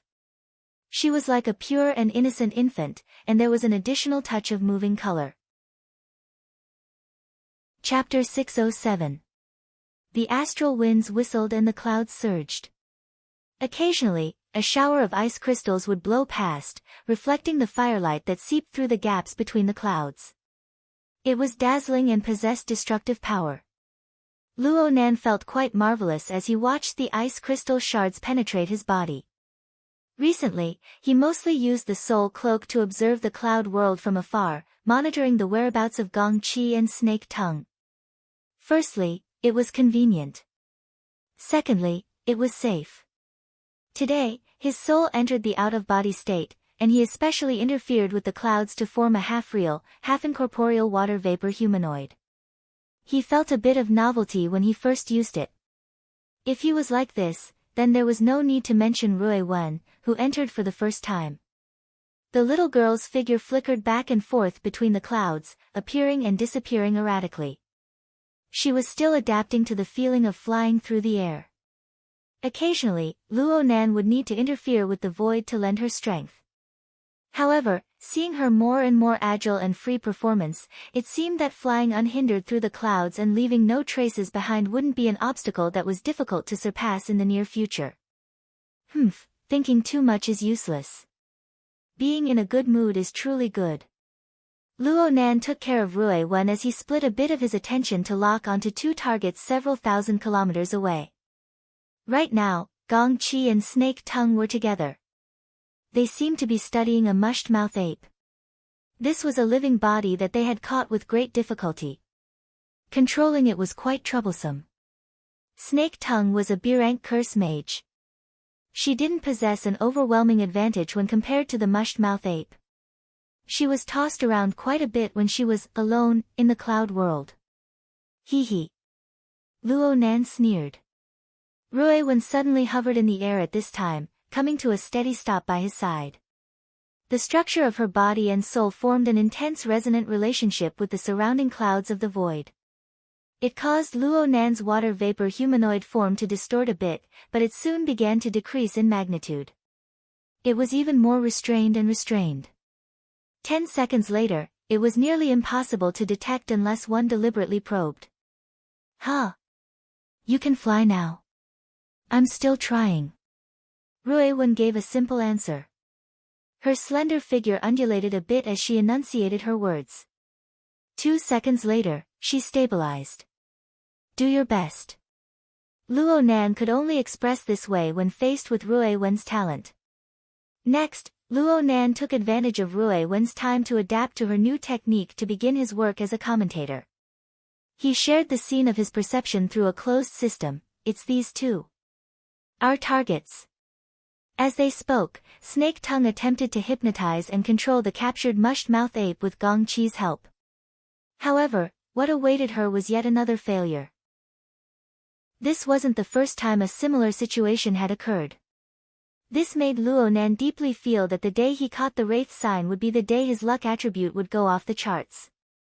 Luo Nan gave Rui Wen an explanation of what Gong Qi and Snake Tongue were currently doing. In the end, he even went into a deeper analysis. Actually, Gong Qi opening this project and giving Snake Tongue the opportunity to control the mushed-mouth ape might not be out of good intentions. He needs to find something for Snake Tongue to do. Remember? I said that these two people's situations are different. Both of them are trapped, but Snake Tongue has been misled by Gong Qi. She believes that Gong Qi can come and go at any time. She was fine before, but after being trapped in the clouds for 2 months, Snake Tongue's patience is about to run out. What replaced it is suspicion.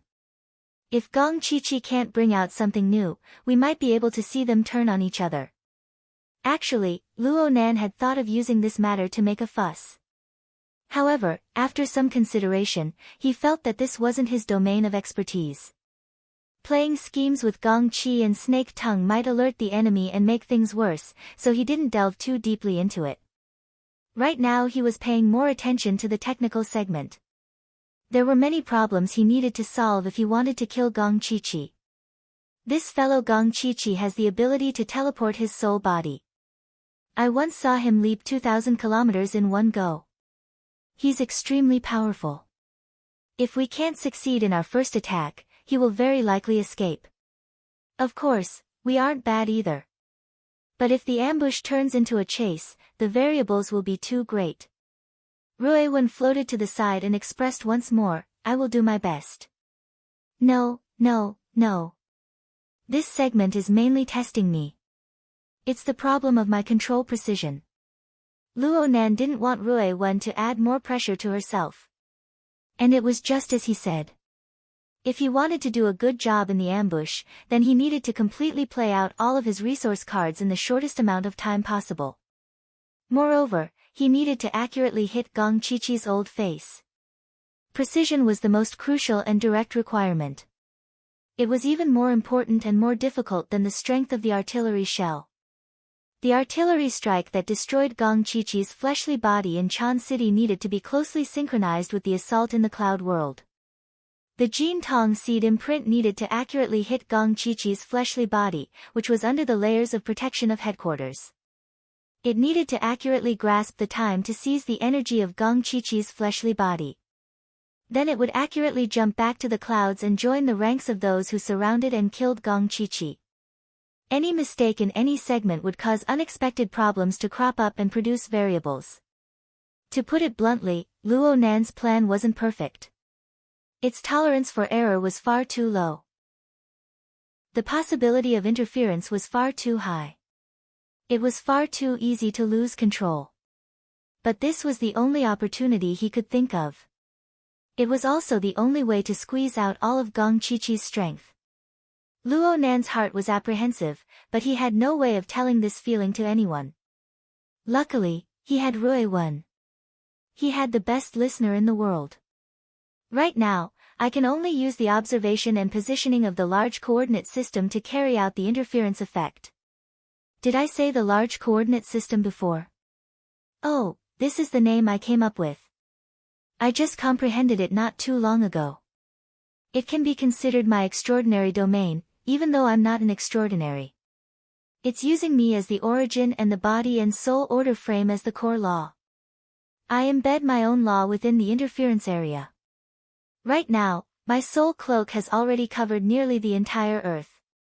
Even though I can't receive all information at the same time, if I focus my mind, I can pour my attention to any point in the coverage area at any time. Once I realize it, I can do it. It looks very simple, right? But it's super difficult to actually do it. Luo Nan met Rui Wen's gaze and subconsciously extended his hand. He drew a draft diagram of space-time interference amidst the surging clouds. There are times when human strength is limited. It doesn't matter which side of space-time it is, the unchanging laws of physics still hold the absolute dominant position. I'm not the creator. I have no way of fighting against the structure of space-time. If I want to temporarily distort the laws of physics in the relevant area, I must satisfy many conditions on top of the foundation of a powerful energy output. Every missing condition will cause the energy output to increase exponentially until it exceeds the limits of my ability. Over. Chapter 608. With the number of extraordinaries and their reactions over at Chan City. Even if the polar domain cannon succeeds in seizing the energy from Gong Qi's fleshly body, it will still be very difficult to drag the Jin Tong puppet back to the clouds and precisely place it next to Gong Qi. Luo Nan drew circles on the Tan City region as he spoke. Soon, the sketch was completely unrecognizable. He felt that he had lost his composure a bit. He shook his head and turned his face to see Rui Wen's particularly serious expression. TSK, even a little girl doesn't look favorably upon me. Actually, the pressure in Luo Nan's heart had been dispelled quite a bit with the narration just now. He actually laughed when he saw Rui Wen's appearance. He extended his hand to stroke the little girl's head. Rui Wen's hair was fine, smooth, and soft. It was like silk and muslin. Even though Luo Nan was in an out-of-body state, interfering with the water vapor of the void to take human form, the sensation of her hair was still wonderful. Don't be nervous. Have a bit of confidence in me, okay? Luo Nan didn't want Rui Wen to worry, so he changed the topic. Don't look at how difficult the matter is. It's not impossible. Otherwise, why would I be single-mindedly thinking about smashing my head against the wall? Rui Wen raised her head slightly, allowing the half-real, half-incorporeal hand of water vapor to brush through her hair. Her eyes were still staring at Luo Nan, not blinking at all. Luo Nan felt that he should demonstrate his strength. He erased the sketches floating in the clouds and drew a new set of images. It was a 3D image of a seemingly ordinary gear. Using this as a foundation, he sketched out the lines and rendered the background. In the time of a few breaths, he had drawn a very familiar architectural scene in the cloud world. Oh, this is the North Coast gear. Our mother's masterpiece.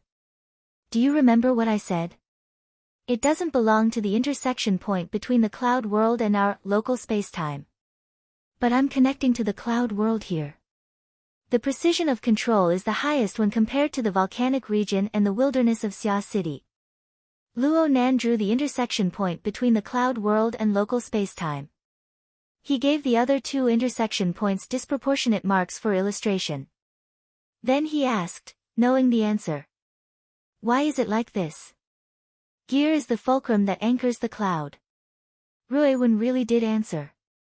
She was basically repeating Luo Nan's original words.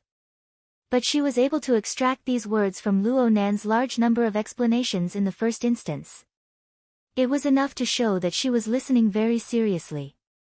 Luo Nan's heart felt warm. He couldn't help but laugh out loud twice. He reached out his hand again and stroked Ruiwen's soft hair. His heart unconsciously rose quite a bit. That's right, gear is the fulcrum that anchors the clouds. How can it do this? That's because our mother used the method of coupling, using herself as the central axis and her own order framework to drive the environmental forces of the surrounding area layer by layer, forming a formless and moving gear set for her use. The surrounding area doesn't just include Xia City, it even includes the space and time of the cloud world. With our mother's ingenious means, the cloud world and the local spacetime opened up a spatial tunnel, creating a special structure that connected the two spacetimes. Luo Nan endlessly drew details on the cloud sketch. He also poured out the results of his research during this time.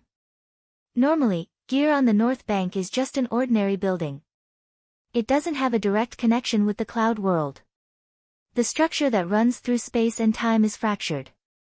The most crucial link has been extracted. But if we have our Luo family's formatting theory to activate the telescope in the atrium of gear, then we have the external neuron in our hands as a special key. The structure that runs through space and time can be reconnected and reconstructed, recreating this miracle. What do you think? Isn't it awesome? Ruiwen gazed at the constantly perfecting sketch and slowly nodded. Luo Nan grinned. His appearance was a bit odd on the water vapor humanoid, but this wasn't the main point. Right now, he spoke excitedly once more. Gear on the north bank is the best reference for me to increase my precision. You must know that our mother wasn't an ability user. At the very least, she wasn't an especially powerful ability user. She didn't possess an extraordinary domain. She was unable to impose her own laws and rules on the two sides of space and time. But in the end, she was still able to successfully construct the inconceivable spatial tunnel. Moreover, it was still able to maintain its operation many years later. This is, without a doubt, the result of her coupling theory. She used a tiny basic gear to drive a complex structure and an astonishing number of gears. She used a crowbar to pry up the entire Earth. Driven by his emotions, Luo Nan's water vapor humanoid fluctuated a bit. His pen moved even faster. He drew out a few results from observing gear, observing the cloud world, and observing the structure of the spatial tunnel. He already had a certain result. Of course, it couldn't be considered particularly perfect, especially in the aspect of models. Whether it was geometric structure or algebraic structure, he still didn't have a completely self-consistent result. I'm currently searching for a suitable mathematical tool in the virtual brain system. Fine, I admit that this kind of result is a century or two ahead of the times. There should be a few other fulcrums. It won't be easy to thoroughly research it, but it doesn't matter. I can still imitate and reproduce it. If it really doesn't work, I can just copy gear to the other side of the Pacific Ocean. Luo Nan hadn't completely sorted out his later thoughts, so he didn't go into detail. Right now, he was just doing this to pacify Ruiwen's emotions. He didn't forget that he brought Ruiwen to the clouds today to rest and play. Talking about too many serious topics was meaningless, right? At this time, several thousand kilometers away, the two monitoring targets also made some movements. The experiment of controlling the mush-mouth ape had yet to make any progress, so they began to roam and search once more. They probed the structure of space and time in the cloud world, accumulating data and information for their escape. Gong Qi has the ability to teleport. His scouting range is large. We need to maintain a certain distance from him. Oh, but there's no need to worry too much. We'll definitely take the initiative. Luo Nan was prepared to take Rui Wen for a stroll in the cloud world. Though this place was extremely monotonous, it was still a bit interesting to see the churning clouds, the flames rushing to the skies, and the mushed-mouth ape flying back and forth. There was a mushed-mouth ape approaching at high speed from over 700 kilometers away. This strange demon of the cloud world had the ability to fly untraceable. It just happened to be what Rui Wen needed. And he had always felt that the attack methods of this demon were a bit like muddling the body and soul. It was similar to Rui Wen's miraculous talent. He just happened to bring this little girl over for reference. Let's go consult the mushed-mouth ape's methods. Luo Nan confirmed the target and shared his perspective with Rui Wen. He explained in passing, that mushed-mouth ape. Isn't it bigger than Yuan X? Actually, Yuan X was like this before. I just tried to move its 2 arms into local space and time, and my soul strength was nearly sucked dry. Rui Wen. You're tuning in to the Blissful Bookshelf YouTube channel. We're so grateful for your support, and don't forget to subscribe to join us on this incredible journey through captivating stories. Your generosity through donations truly makes a world of difference, as it's the primary source of revenue that allows me to expand and enhance this channel for you. Thank you from the bottom of my heart for being a part of this adventure.